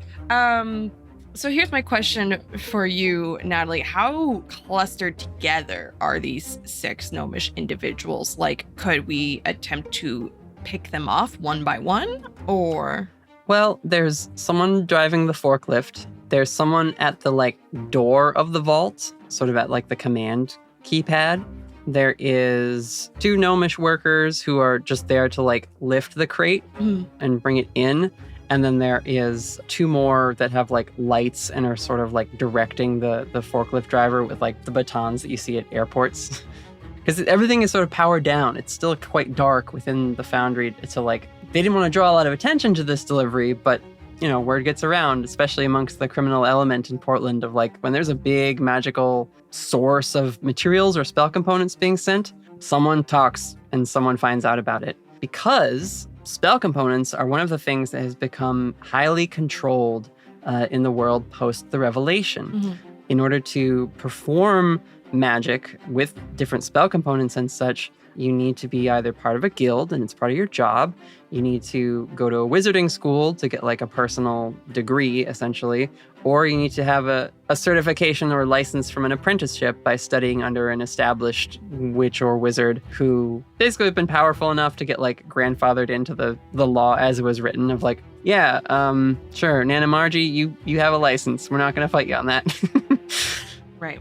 I think the approach is going, just as a general whole, is going to be try to pick them off one by one, but being sort of strategic about it. So you mentioned before that there are some gnomes that are like directing him with light. So they're probably focused on the forklift, and the forklift driver is paying attention to the person directing them. So we'll worry about them later. So basically, she's just gonna like strategically make her way up like one by one, ideally, tase them to knock them out, and then just move on to the next one. We're not looking to kill anybody. We just want you out of the way. We just want the stuff, you know? Yep. So, yeah, I guess that would be act under pressure, right? Yeah. And actually, Natalie, I have to DM you a question really quick. Sure. This stealthy heist brought to you by Many Worlds Tavern. This episode is sponsored by Many Worlds Tavern, yeah. Hey! Double sixes, baby! Okay. So, do you want me to... I mean, with double sixes, that's 12. So you do what you wanted to do to perfection. Yeah. You and Salem are a well-coordinated pair. You can describe how you take out some of the gnomes, and I'll follow up with how she takes out the others. I'm gonna say, just for the sake of visuals and for the sake of not being super secretive about everything all the time, we see Valentine start to sneak up on the first gnome. We see her start to slip off one of her gloves, and you catch a glint of metal on her left hand. And then we see her looming up behind the gnome and just taps him on the back, tasing him. And he kind of fritzes out a little bit. It starts to fall to the ground, but she lightly catches him and just scoots him away behind a crate where no one will see him, and starts to move on to the next one. I don't know if I have to roll for every single gnome or... No, for the sake of like moving things along, you're able to stun these gnomes. Okay, yeah. What are you using? She is using her hand. It is a mechanical hand, and the palm area specifically is a taser charge. Ooh. Yeah, so as you work to eliminate half of these targets, because you're very keenly aware, you've adjusted your eyesight to the darkness of this interior already. You see a long, 3-fingered mechanical arm reaches out from behind one of the foundries, grabs a gnome, and quickly and just pulls him into the darkness.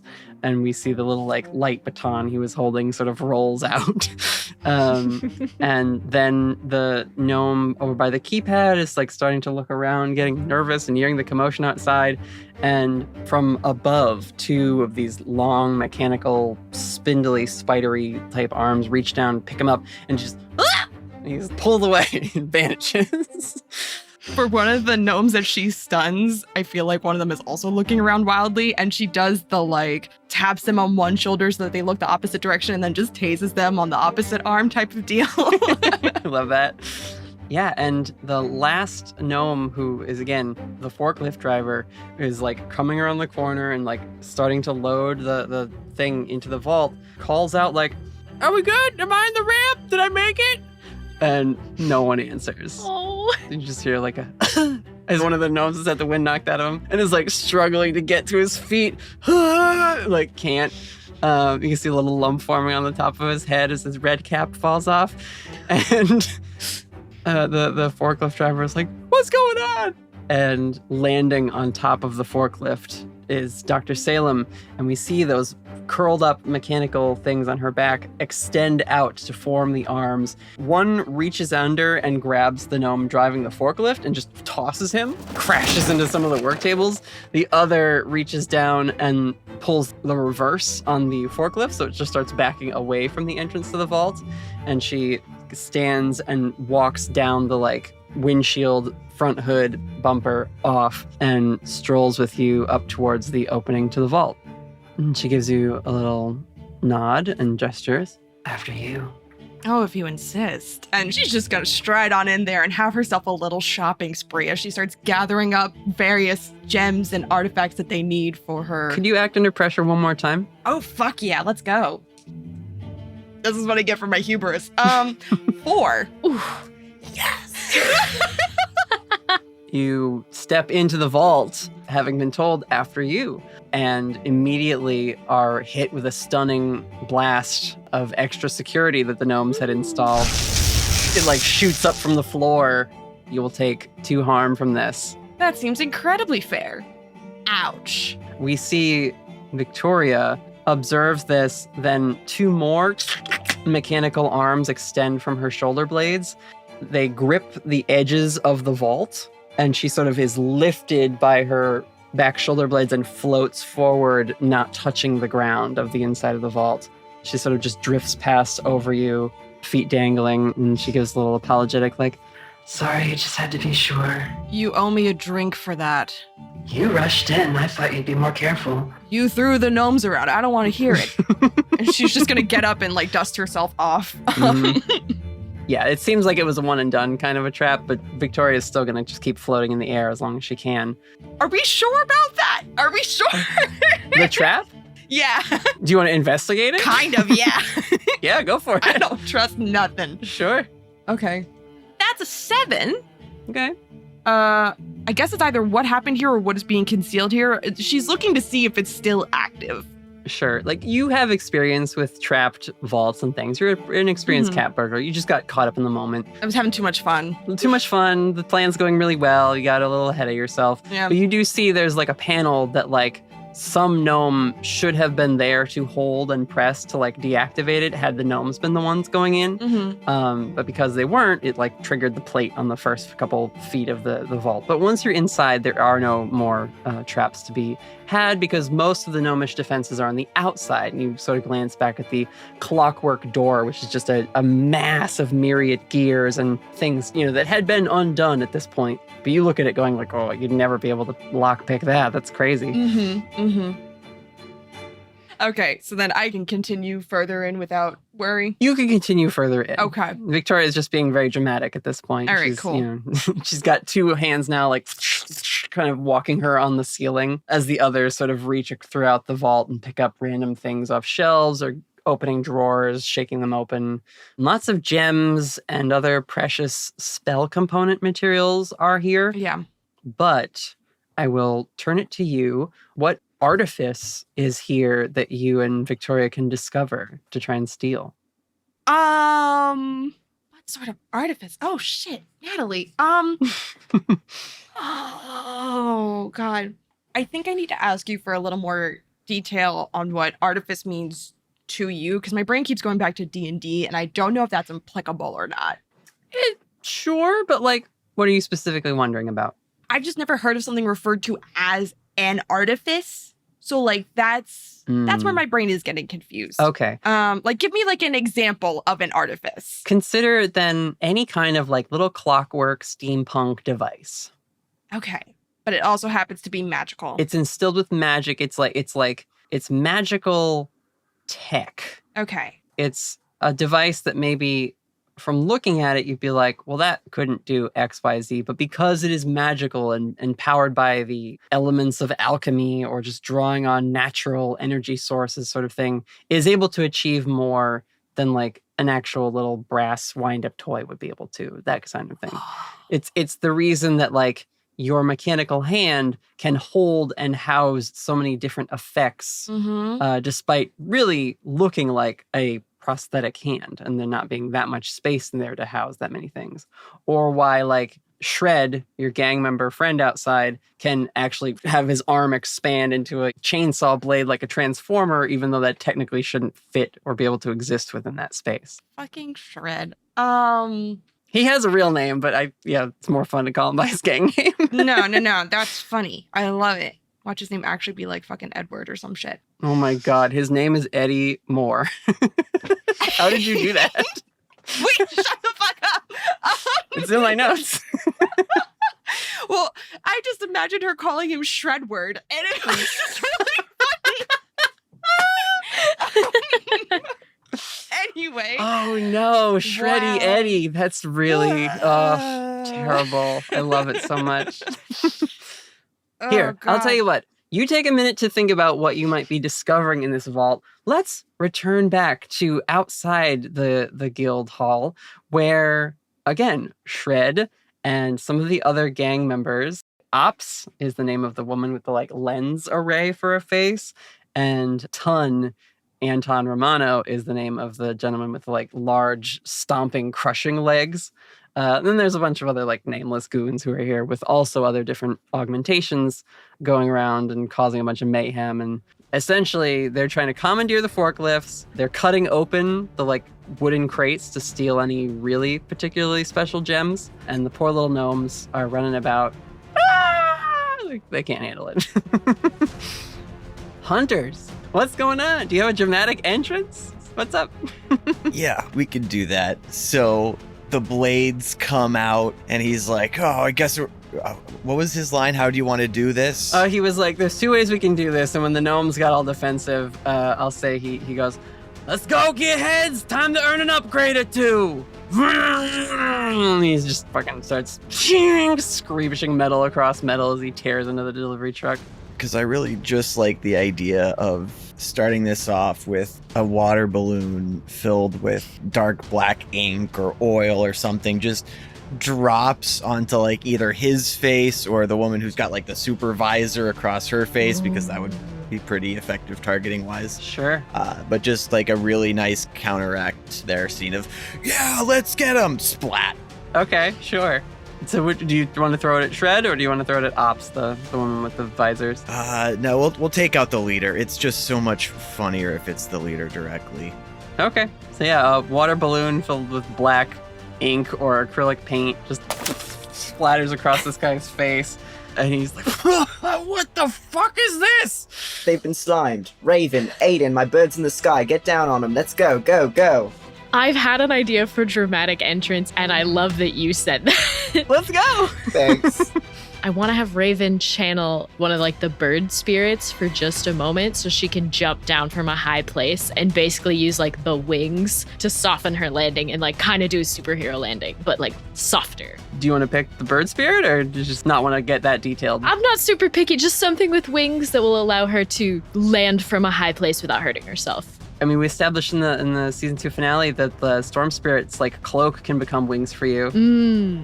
Yeah, Yeah, she'll do that one then. That's classic Raven power. Yeah. Yeah, it's just whoosh, lands. You drop. There's a crackle of lightning off these feathery wings that then become the cape again once you land. Yeah. And the goons are sent sprawling back. I like the idea of one of the people being in the truck itself, and then there being like a flash from within, and they go, "Wah!" And they're like flying out the back of it. Yes. And Aiden arrives, hands you Windy, and like squares up back to back with you, her wings coming out. And Whitaker, rogue team leader, what's your dramatic entrance? Whitaker had showed up in a suit, and now he takes the suit jacket off to show that he's got his tactical military gear, strapped, knives up the side, little, bits and bobs strapped to arms, legs, what have you. And then there's that sound of Damocles coming unsheathed as he steps into the streetlight. Yeah. And he puts like a little hand to his ear. Hugo, how's our 6? We still clear back there? I don't think Hugo's here. He's not an agent. Oh no, this is gonna be so sad. Whitaker reaches up. Hugo, fuck. Not again, Whitaker. He's got that potluck tonight. Somewhere in his office, Hugo sits up straight and is like, what? Hugo running the soup kitchen that night. Gets a shiver down his spine. Yeah. Oh, my Whitaker senses. I feel like I'm in trouble for some reason. Has like a keen sense for when Whitaker is annoyed at him for some reason. And it's because he's not there because he doesn't work with us. Yeah, you all arrive. Damien, were you like on top of the truck? How did you like fire this thing at this guy? Oh no, I imagined it. No, just one of the drones is carrying the balloon. So you're walking up with Whitaker then, like with your little remote, or are you staying at a distance? Is that your plan for this fight? Ugh, the plan for this fight. As all of like the super cool entrances happen, we just like pan over to Damien and he puts his little welder's mask down. He's like, "Oh, I'm not really prepared for this type of stuff." Shit. What happened to we need a win? Oh my god. You've got performance anxiety. So no, this is good. Natalie, my question to you is this, because Damien mentally is like, we have to make sure that the things get delivered, right? Mm-hmm. And that was the successful thing. You are aware that if you can get these gems, which are ostensibly the target, as far as you know, into the vault, that the gnomes can close the vault, and then nothing short of like really magical violence would get that vault open to steal it. And these street toughs do not have that kind of technology. Despite their many augmentations, they're not going to be breaking a gnomish vault open. So I do think that Damien has that bit of wherewithal to be like, okay, I need to be focused on the diamonds at all times. Everything else is just a distraction. So he like clinks his helmet down. He gets ready to go anyway because he goes, wait a minute, I need to make sure the diamonds are okay. So he flips his welding mask back up. He gets a pencil, a lighter, a chocolate bar, and a marshmallow. And he begins making the s'more. He puts the marshmallow on the pencil, unwraps the chocolate bar. He's holding the pencil in his mouth so he can get the free hand because he's got to do this real fast. Damien, you're killing me, bud. He's like around the corner of the building. The three of you are out there like fighting with the gang members, and Damien's just like behind a corner with like the view screen of the drone. Damien, how's our 6? Are we clear back there? Yeah. Now there's only 6 of them because you got the 7th one. Did you stop for Hot Pockets or something? Why can't I hear you clearly? It's magic. Clang, clang, fighting with the chainsaw man and your sword. Woof. His goal is to fly around and just make sure that we're not missing anything, because my team's on it, but we don't have eyes on the gem as well as we used to. Sure. So you're gonna astral project with this spell if it's successful to get inside and get eyes on the vault. Go for it. Roll use magic. Oh, see, this is why we put all our points in weird. That is a 9. Okay. Ooh. You're gonna have to pick a glitch though. Damien didn't have the forethought to bring the graham crackers to complete the s'more, Like, he can still move the pencil holding the marshmallow as if it is a wand to do the gestures. But instead of being able to wipe the marshmallow on the graham cracker with the wand, which is the proper way, he's just got to go directly onto his tongue to wipe it off to finish off the spell. So he will take 1 harm. I was thinking the same thing, but mouth is worse. But I had assumed you were like sort of like holding the melted chocolate as it like melted into your hand, and you'd have to like slap it together with both hands. Just that gross, sticky feeling. I thought about that, but then I was like, him trying to like eat that off of his hand would have just been it. Terrible. All right, yeah. It burns your tongue, but you then don't have to worry about that because for the moment you explode out of your body as this green, goopy-looking ghost. I've become Slimer. Destroyer of worlds. Ugh, rip. Yeah, you enter your astral form and can now pass through solid objects as a spirit. Oh my god. You're just gonna go right into the area where the vault is, I assume, right? I think timeline-wise, while they're taking out the guards, Damien is like, okay, I should start at the truck where I last saw the gems. Okay, and then they were unloading it, so like by the time he gets there, everyone's all like taken care of at that point, and he's just like, oh no, oh no, oh no, and sees the door is still open. Yeah, you're entering the facility, seeing more and more gnomes on the ground. So yeah, at that point, he sees like the door still open. He's just like, nope, I gotta get back and get people in the know about this. Okay, so you don't go in the vault, you just observe the vault door being open and the gnomes being knocked out. He's gotta see who it is, because otherwise if he goes back, Be a nosy bitch. Do it. Oh, yeah. he has to see who it is, because otherwise if he gets there and it's too late and he's like, oh, someone got there and I don't know who, that's not helpful. Mm-hmm. Yeah, we've already said we were dumb enough to miss this. We can be smart enough to see who's inside. Yeah. Yeah. So Damien will float over Yeah. astral projection style through the vault. Your ghostly unseen form, because neither Victoria nor Valentine can see magical spirits. You just see the two of them rifling through all of the gnomish valuables. Very briefly, just to give our agents some time to be fighting outside, again, timelines and things. Raven, Whitaker, why don't you guys roll kick some ass if you're fighting these gang members? I'll roll for Aiden. Do we want to like assign a person to each of us? And then we'll just sort I of... call ops. I want Chainsaw Man. Aiden will go against Tun. Let's go. Oh no. Oh no. 11 for Whitaker. Okay. Okay, Whitaker. I got a 4. Aiden got a 13. She's doing fine. The average is still good. All right, Whitaker, with your 11, you get an additional effect on kick some ass against the Chainsaw Man for being at 10 plus. Yep. Hell yeah. It's probably gonna be get them where I want them, but let me make sure. Yeah, I think force them where I want them, which is going to be where I told Damien to set a trap. Ooh, okay. Right, Damien, if you're gonna be the gadget guy, I'm gonna need a trap right there. Yeah. So yeah, I think what it looks like for Whitaker is, as he takes his suit jacket off to face this guy, I think he'll throw it into the chainsaw and like just fucking gum up the gears on the chainsaw, because those things can't cut through fabric. Not well. Not well. It might be a magic chainsaw, so, you know, it might cut through it eventually. But it's also a really sturdy jacket. It's Eastie Agency jacket. That's a whole armor that he's got to cut through. Uh-huh. Sorry, Miss Wicket.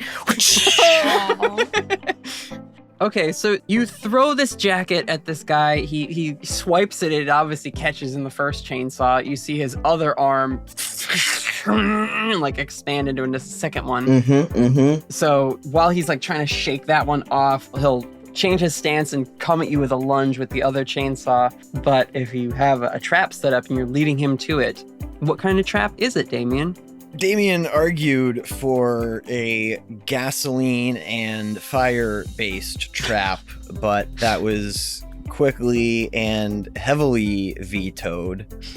So what we do have is Whitaker has his gas mask on, and there is tripwires with tear gas set up so that either the bad guy will step on them, or Whitaker knows where the trip lines are. He can kick them as he goes and puts his mask on, so this guy's just going to be covered in tear gas. Okay, sort of a tripwire pepper spray kind of thing?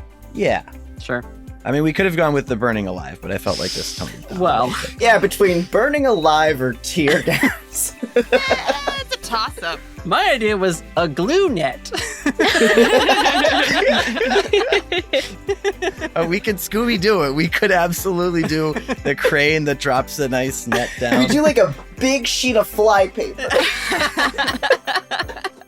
What about a big trampoline? What about a box with a punching glove on a spring? Just sort of- He's already covered in oil. I don't know what you want. Oh my god, we can tar and feather him. Oh my god. Get a little classic with it. Oh no. Yeah, very Home Alone. Yeah, no, I think there is like an alleyway around here where when they were setting up, it's like, all right, if we force someone in there, that's a great bottleneck, and we can do whatever. So I think Whitaker leads him back into there, and as he's getting the suit jacket off of the chainsaw, Whitaker pulls up the gas mask, does a little like roll past him, and like all right, Damien, now. It doesn't activate because Damien's a ghost. You're gonna have to activate it yourself or something. You Because fucking idiot. He's gonna get the little like, probably have like a remote trigger or something. yeah, We there's just have to run by and pull the pins manually. Yeah. there you go. yeah. We left some stuff out. Grab, ching ching. Cool. This chainsaw man is now crying, blubbering, weeping, trying to shred this jacket and get it off his hand. Does Whitaker take any harm from kicking some ass? I mean, the chainsaw would be... Oh gosh, is chainsaw a weapon in Monster of the Week?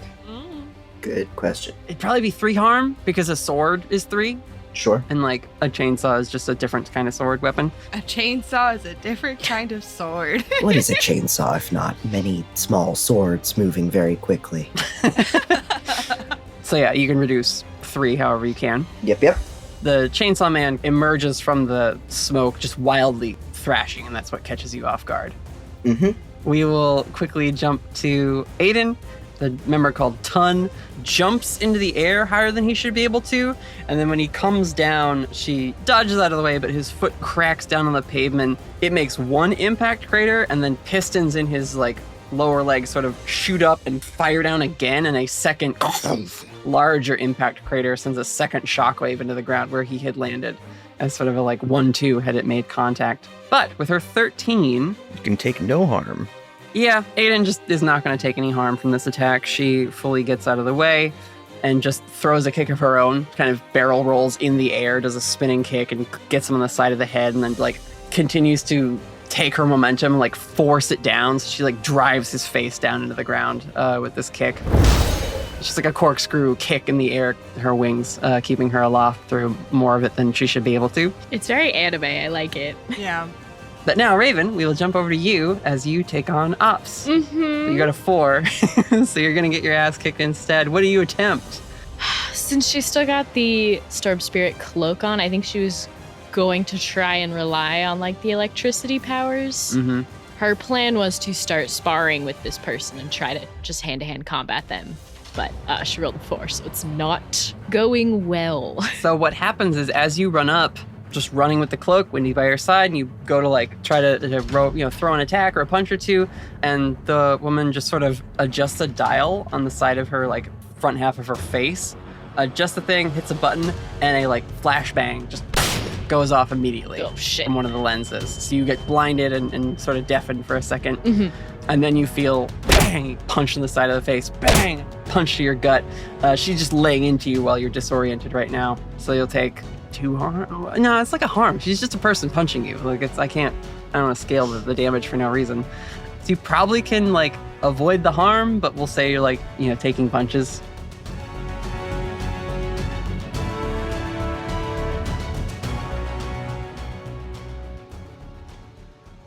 Valentine, what did you and Victoria find? I have 2 trains of thought, so I need y'all to help me. Sure. We love options. I love trains. Choo choo. We are at the station. So here's the thing. I thought weapon was super fucking boring. That doesn't seem like Victoria's MO. Mm-hmm. She is a producer of essentially magical items herself. So I feel like, if anything, she'd be looking for ways to either speed up her production or improve it. Mm-hmm. And I feel like this artifice item meets one of those needs. Sure.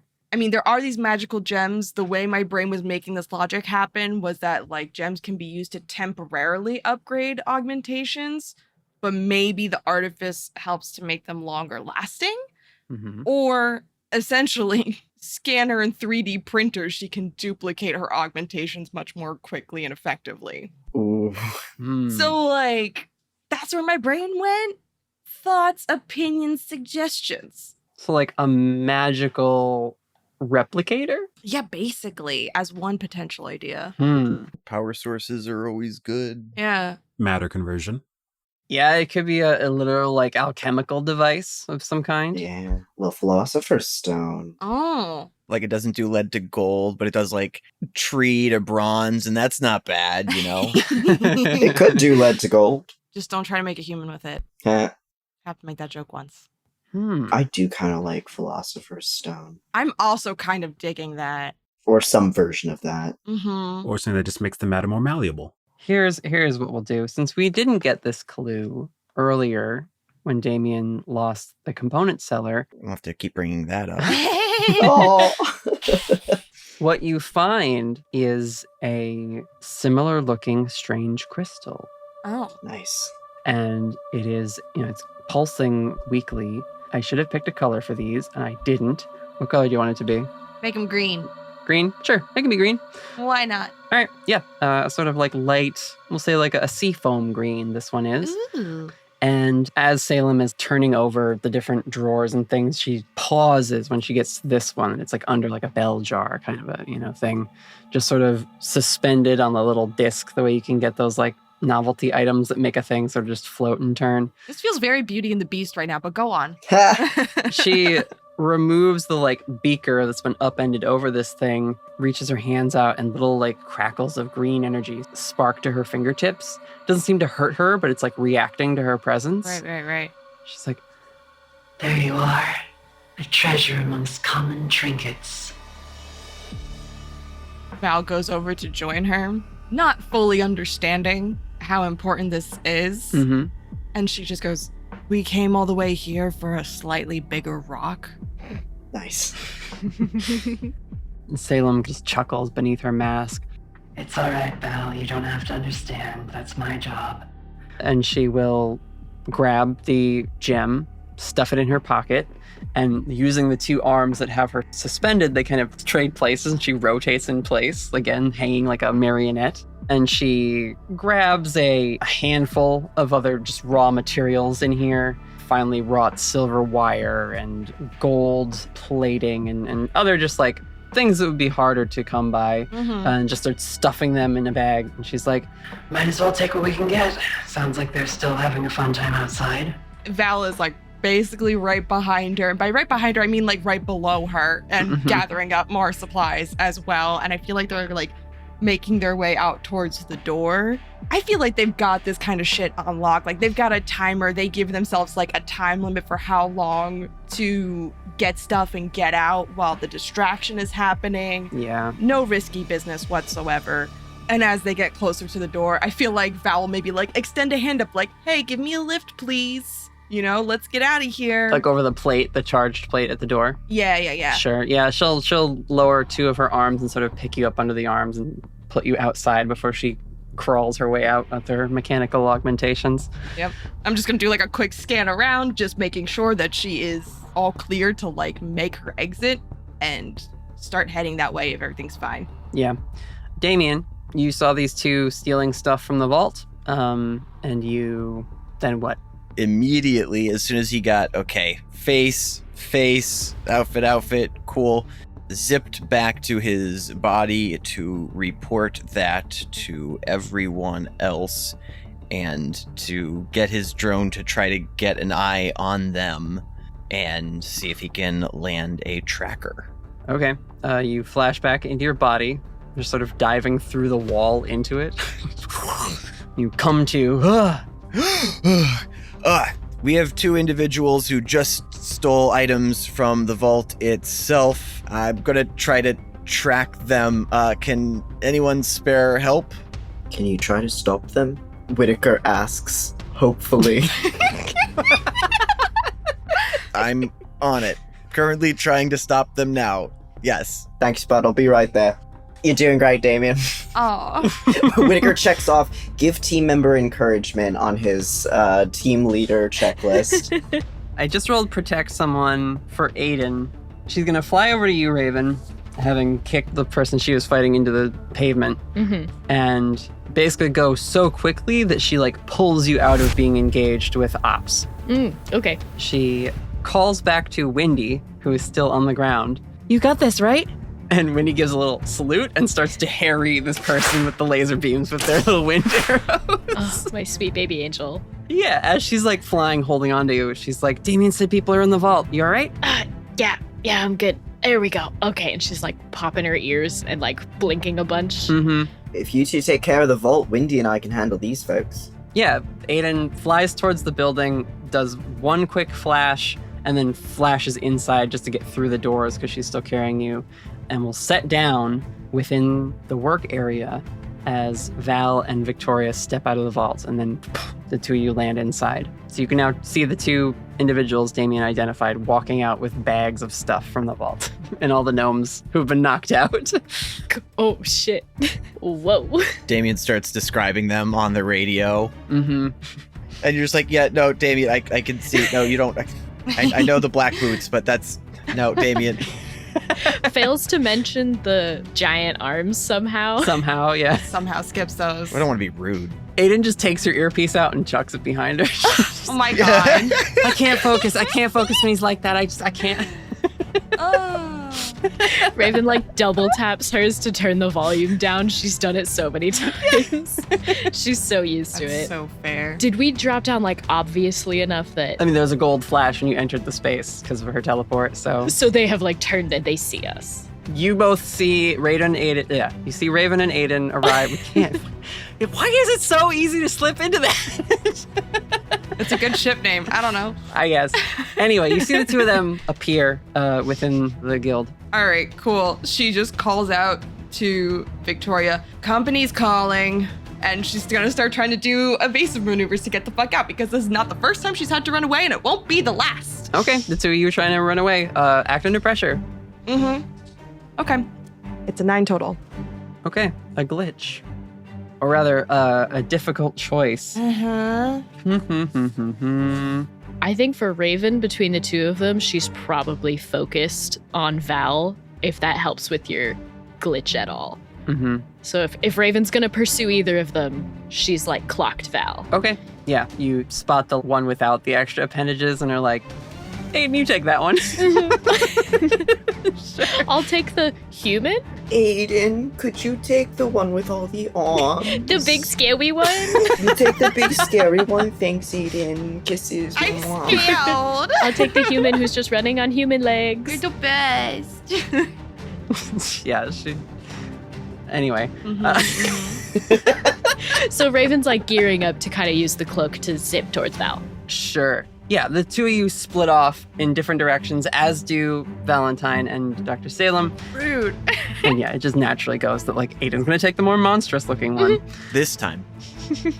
Let's quickly watch Whitaker and Windy deal with the rest of this gang. And Damien, you can assist if you'd like to. Take Windy. Have Windy do whatever you want. I like that they're tag teaming. I like the friendship between Whitaker and Windy. Yeah. Whitaker's like, slashing down at Chainsaw Man, and as like Ops is coming in for the blow, Windy like pops up on Whitaker's shoulder and blows Ops back with a little wind drill arrow. Mm-hmm. I think it's just a lot of trading off blows like that. Windy helps keep things at a distance so Whitaker can stay like one-on-one, because that's like he can't do multiple people attack. He can do a good like sharp one-on-one, and Windy keeps the others at bay. It's very Aragorn and Legolas. Oh my god. Oh my god, it is Aragorn and Legolas. Yeah. Damien, you want to beat Gimli? Never thought I'd die fighting alongside a jackalope. What about side by side with a friend? Yeah, there we go. Question mark? Windy, you can talk. It's the only thing Windy has ever said in animal form in their life. And then they look back at Whitaker and say, and no one will believe you.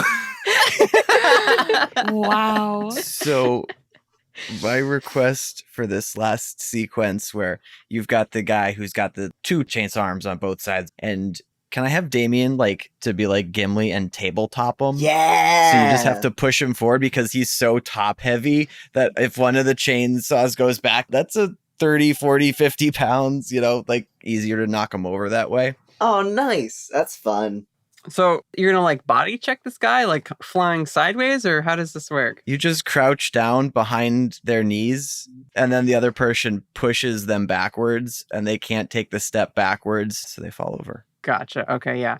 We can say that Damien does a lot of just scurrying around this fight and assists Whitaker and Windy in these Wow. small ways of just crouching down behind or sticking a leg out to trip someone trying to run away, and they flip forward and splash into a puddle on the ground. You run up behind the woman with the visor full of lenses and tap her on the shoulder. She whips around really quickly, but it's enough for Whitaker to come in and just knock her to the ground with the butt of the sword. How stressed does Damien look about all this? What's the read on your emotional state at the moment? You've got this mission kind of riding on you, or at least you feel like you got it riding on you. Yeah, it's not good. Damien feels entirely overwhelmed and that the crap has hit the fan and that the bad guys are getting away with the treasure that he was sworn, and this is going to be 2 strikes in one day. This is his no good, very bad day. I'll let you make this choice. You can act under pressure, and that will work towards stopping them getting away with any gems. Or you can roll kick some ass, and that will reduce the number of them that make it out of here in general. Gems.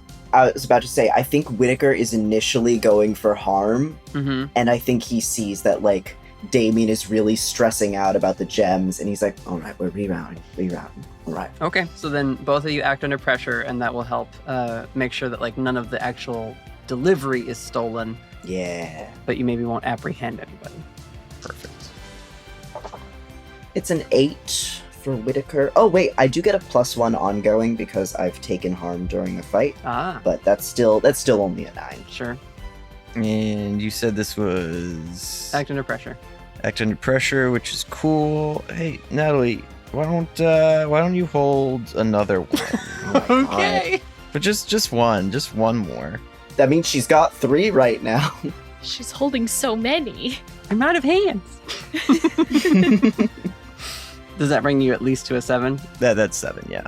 All right. Well, with 2 mixed successes, and Windy's here to help you both, you protect most of the gems, and I will also give you that, none of the gnomes who were here get, grievously injured either. You're able to protect the workers, which they probably appreciate more so than, a crate going missing. But essentially, as you are fighting, Shred sort of rallies his group together. They sort of dust themselves off if they've been knocked down. Some of them may be sparking in certain spots where their augmentations have been damaged in this fight, or, taken a blast from Windy's arrow, Whitaker's sword. And they grab a few spilled gems, they scoop some up, throw them in their pockets, and a lot of them are then leaping into the back of a dark pickup as the getaway vehicle comes forward, and they all pile into the back truck bed and are speeding away out of this area. Any chance we can get a tracker on the vehicle? At the very least, Whitaker's gonna call it in. We've got this vehicle heading out on this street at this time. Get all surveillance in the area on that. Yeah. I don't think they would have plates, or the plate is covered up, right? So yeah, you can certainly put out an all points bulletin, but They're just gonna change getaway cars halfway through. they'll dump the car. Right. They'll whatever. They'll cycle it through some shop Whatever, we're thorough. We're as thorough as we can be. for sure. I'm gonna take the fact that there was no bad collateral as a win. Yeah, I mean, aside from the couple bumps and bruises that the staff got, at least the building seems intact for now. A couple crates got smashed, but again, they didn't steal an entire crate's worth of this merchandise, it would seem. Just a few things here and there that they were able to pick up as they left and fled. So not the worst overall result. Now, Valentine, Hey. Raven, Hi. you guys are in this factory. Yeah. Running around. I would love the scene of Valentine making it up onto the suspended catwalk, trying to get away, and Raven pursuing you up into the second suspended overlaying layer of this place. Oh yeah. Okay. So what's going on? God. You gonna electrocute the catwalk? How dare you read my mind? But yeah. Okay. So yeah, she's going to sort of retrace her steps back up to like her entry point. You know what? I'm also my brain just like connected this dot really quick. I forgot to utilize my burglar background for breaking into a secure location and rolling plus sharp, so I have to remember to do that next time. But I'm just calling myself out for that one there. That's some accountability. There's no way I'm getting out of here undetected at this point anyway. So she's kind of retracing her steps back the way that she came from the scaffolding. I believe I said that she had walked her way across. I don't remember if I narrated this exactly, but she had another like drop wire. And so she goes and grabs that, tugs in, just goes swooping up back into the rafters. And I'm assuming Raven can follow her easily because flying. Oh, yeah. Cloak of flying. If she touches down on the beams, Val will absolutely try using the taser charge in her hand to try to actually pause that thought.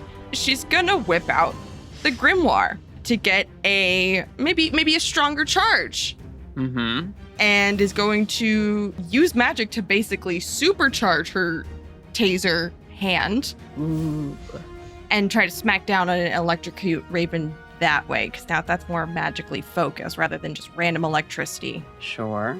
Val, you're wearing like a mask, right? I assume that they've got like group uniforms, so if Salem's wearing a mask, she's probably wearing a mask. Yeah, the half face thing. Half mask type of deal. But her like dark brown wavy hair is out. It's also dark in here though, so like It's also dark as fuck. So unless Raven suddenly gets dark vision. I don't think the cloak grants me that. So you're gonna basically roll to enchant your taser weapon? Is that what you're doing here? Yeah, but I think I feel like that's a use magic. It is use magic, yeah. Yeah, okay. And I have +1 forward to use magic from the grimoire. So it's +2.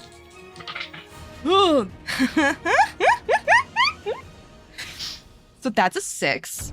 I tried. There's a reason why she's not a magical girl, okay? Here's how this goes. You use your grimoire, you charge up a lightning thing in your hand, you go to zap the beam, the lightning travels up. Raven, you just have touched it down onto this beam, and it surges up into you. And then you just kind of make eye contact with this criminal you are searching because you're wearing the Storm Spirit's cloak. Yeah, that's fair. And so it doesn't do anything. That rules. Can I just focus it back across the beam towards Val? Just back at her? Yeah, go for it. I want to just like absorb it and then touch the beam and send it straight back to her. I love that idea. I just want to add really quick, like in the moment where she absorbs it, there's like a slight like nod of like, oh shit, okay, cool. All right. Like just impressed, not even scared, just impressed, like, oh, okay. Just like, ooh, that was stronger than I expected. Okay. Yeah. Yeah. Roll use magic then to fire this blast back. God. That is an 8. Okay, what's the glitch? Ooh, I promise we have not forgotten about Hugo. We will get to Hugo. It's just the party's a little split up for this episode, so. We still love Hugo. I tried, Hugo. I tried to summon you here with my heart. Power of friendship. It's okay. We have plenty of episodes for Hugo to be in it. The glitch is the effect is of short duration. I think it's just a very quick, it's that little acknowledgement of like, whoa, and then it's kind of a petty, like, excuse you, and she slaps her hands down on the beam and sends it back, and so it just shocks her. Yes! I love that. So it's very, very quick. I love this. It flies back. Val, it's 3 harm, because any magic attack Raven does is 3 as a base. It's the same as, like, the burn everything move. So I'm unstable. Very cool. This is great. I love this for me. Oh, I had 2 fails. I remember rolling a 4. I leveled up. Amazing. Nice. I forgot to mark my experience earlier, too. Oh, I forgot to mark experience. Mark your experience, kids. Everyone mark your experience if you failed. We're playing the game. We're doing it. Damien, I do not believe you mark experience if you use bottle it up to make them successes. So Correct. mixed or otherwise. Yeah. All right. So, yeah, you're unstable. Okay. Mm-hmm. I am not feeling good. But what are you doing? Clearly that did not work. You still have to get away from this person who's now coming after you still. Didn't even flinch. I think we just need to disappear at this point. And so she's going to try one more time with the grimoire. The grimoire. The grimoire. The grimoire. The grimoire. Can I get away with my grimoire? Oh no, I've been electrocuted. Oh no, Senpai has noticed me. We're going to try to use magic one more time with the grimoire to just turn invisible and disappear. Ooh, okay. Yeah. Nice. Ooh, okay. That's a 10 total? 10 total. Yeah. All right, you turn invisible. Raven, your target just vanishes. Damn. For the briefest moment, she's afraid that she just disintegrated this person. Your worst nightmare come true. But then she hears like ding, ding, ding of her running and is like, oh, she's invisible. Yeah. You're headed for your like zip line things, right? The little like belt clips that are going to like lift you up through the ceiling. Mm-hmm. You are headed that way invisibly. Raven, you can try to pursue and like keep your eyes out for any movement. Mhm. Salem, who has been dodging Aiden and harrying her with little strikes of the different mini mechanical arms, moving very quickly like a little like crab creature, just off the wall, and Aiden's like swooping through and up and around the forges and things, trying to chase this woman as she tries to escape. And I think I could roll for it, or I could do something fun. What do we think? Something fun. Now, what does fun mean? Yeah, define something fun. Something fun. Hold on, right? Because when the keeper says something's fun, Yeah, you know what? My vote is something fun. As the non-combatant, I vote fun. All right, Oh, something fun. you fools, all of you. Oh no, you're right. It's keeper fun, not player fun. Aiden gets her hands on Victoria, enough so that she is now charging up a like blast of radiant energy to try and hit them with. But as she does, Salem, using her human hands, which she hasn't really done much with this whole time, but she reaches into her coat pocket, takes out the glowing crystal, clutches it tightly, and slams a fist into Aiden's chest. And there is an explosion of green arcane force. Oh, bitch. Aiden is sent flying through the stained glass mechanism at the front of the place that I talked about. No. Right as Vicker's like, oh look, and no mess either. Aiden goes flying through this window of mechanical wonder and gnomish excellent crafting, and ping, hits the side of the delivery truck with a huge dent and falls into the ground. Ugh. Dear Olivia Eastie, that was God's fault, not mine. I don't know what damage that was. It was less than 11, which would be more than Aiden could handle. She gets blasted out of there, takes some harm, crashes at the ground. Whitaker, you know you're never going to hear the end of it. But Victoria, holding the crackling gem, perfect, stuffs it in their pocket and scuttles their way up, grabbing onto scaffolding and walkway, and gets up to the same place as you, Valentine, at the same time. You guys reach this exit and are clipping yourselves onto the belts and ziplining your way up. Mm-hmm. You got a 9 earlier to escape. I did. Oh no, it's coming back to bite me. Victoria sees Raven still in hot pursuit. Uh-huh.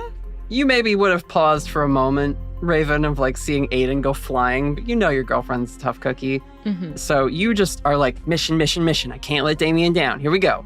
Still chasing and maybe about to take off with the lightning wings again. Mm-hmm. Victoria looks at the skylight, looks down, sees you maybe coming out of invisibility at this point, Val, thinking you're like scot-free. I'm on the cable. Mm-hmm. And she says, Sorry about this, darling. and with one of her mechanical arms snips your escape wire so that you start to plummet, and she continues to rise up and out of the ceiling and away on the roof. You bitch. Now, Raven Someone is about to fall to their death unless you go and save them. Do you want to act under pressure to rescue this criminal? Gonna do my darndest to save her. God, this is a sexy betrayal. I feel like this is very slow-mo too, like falling backwards into the warehouse. Yeah, you were about to succeed. She had the gem in her hand, everything. You were Yeah. Long live the queen. 10 total. You were able to catch Valentine before they hit the ground. You like catch and go rolling, in like the wrapped, padded feather cloak and sort of sprawl out onto the floor.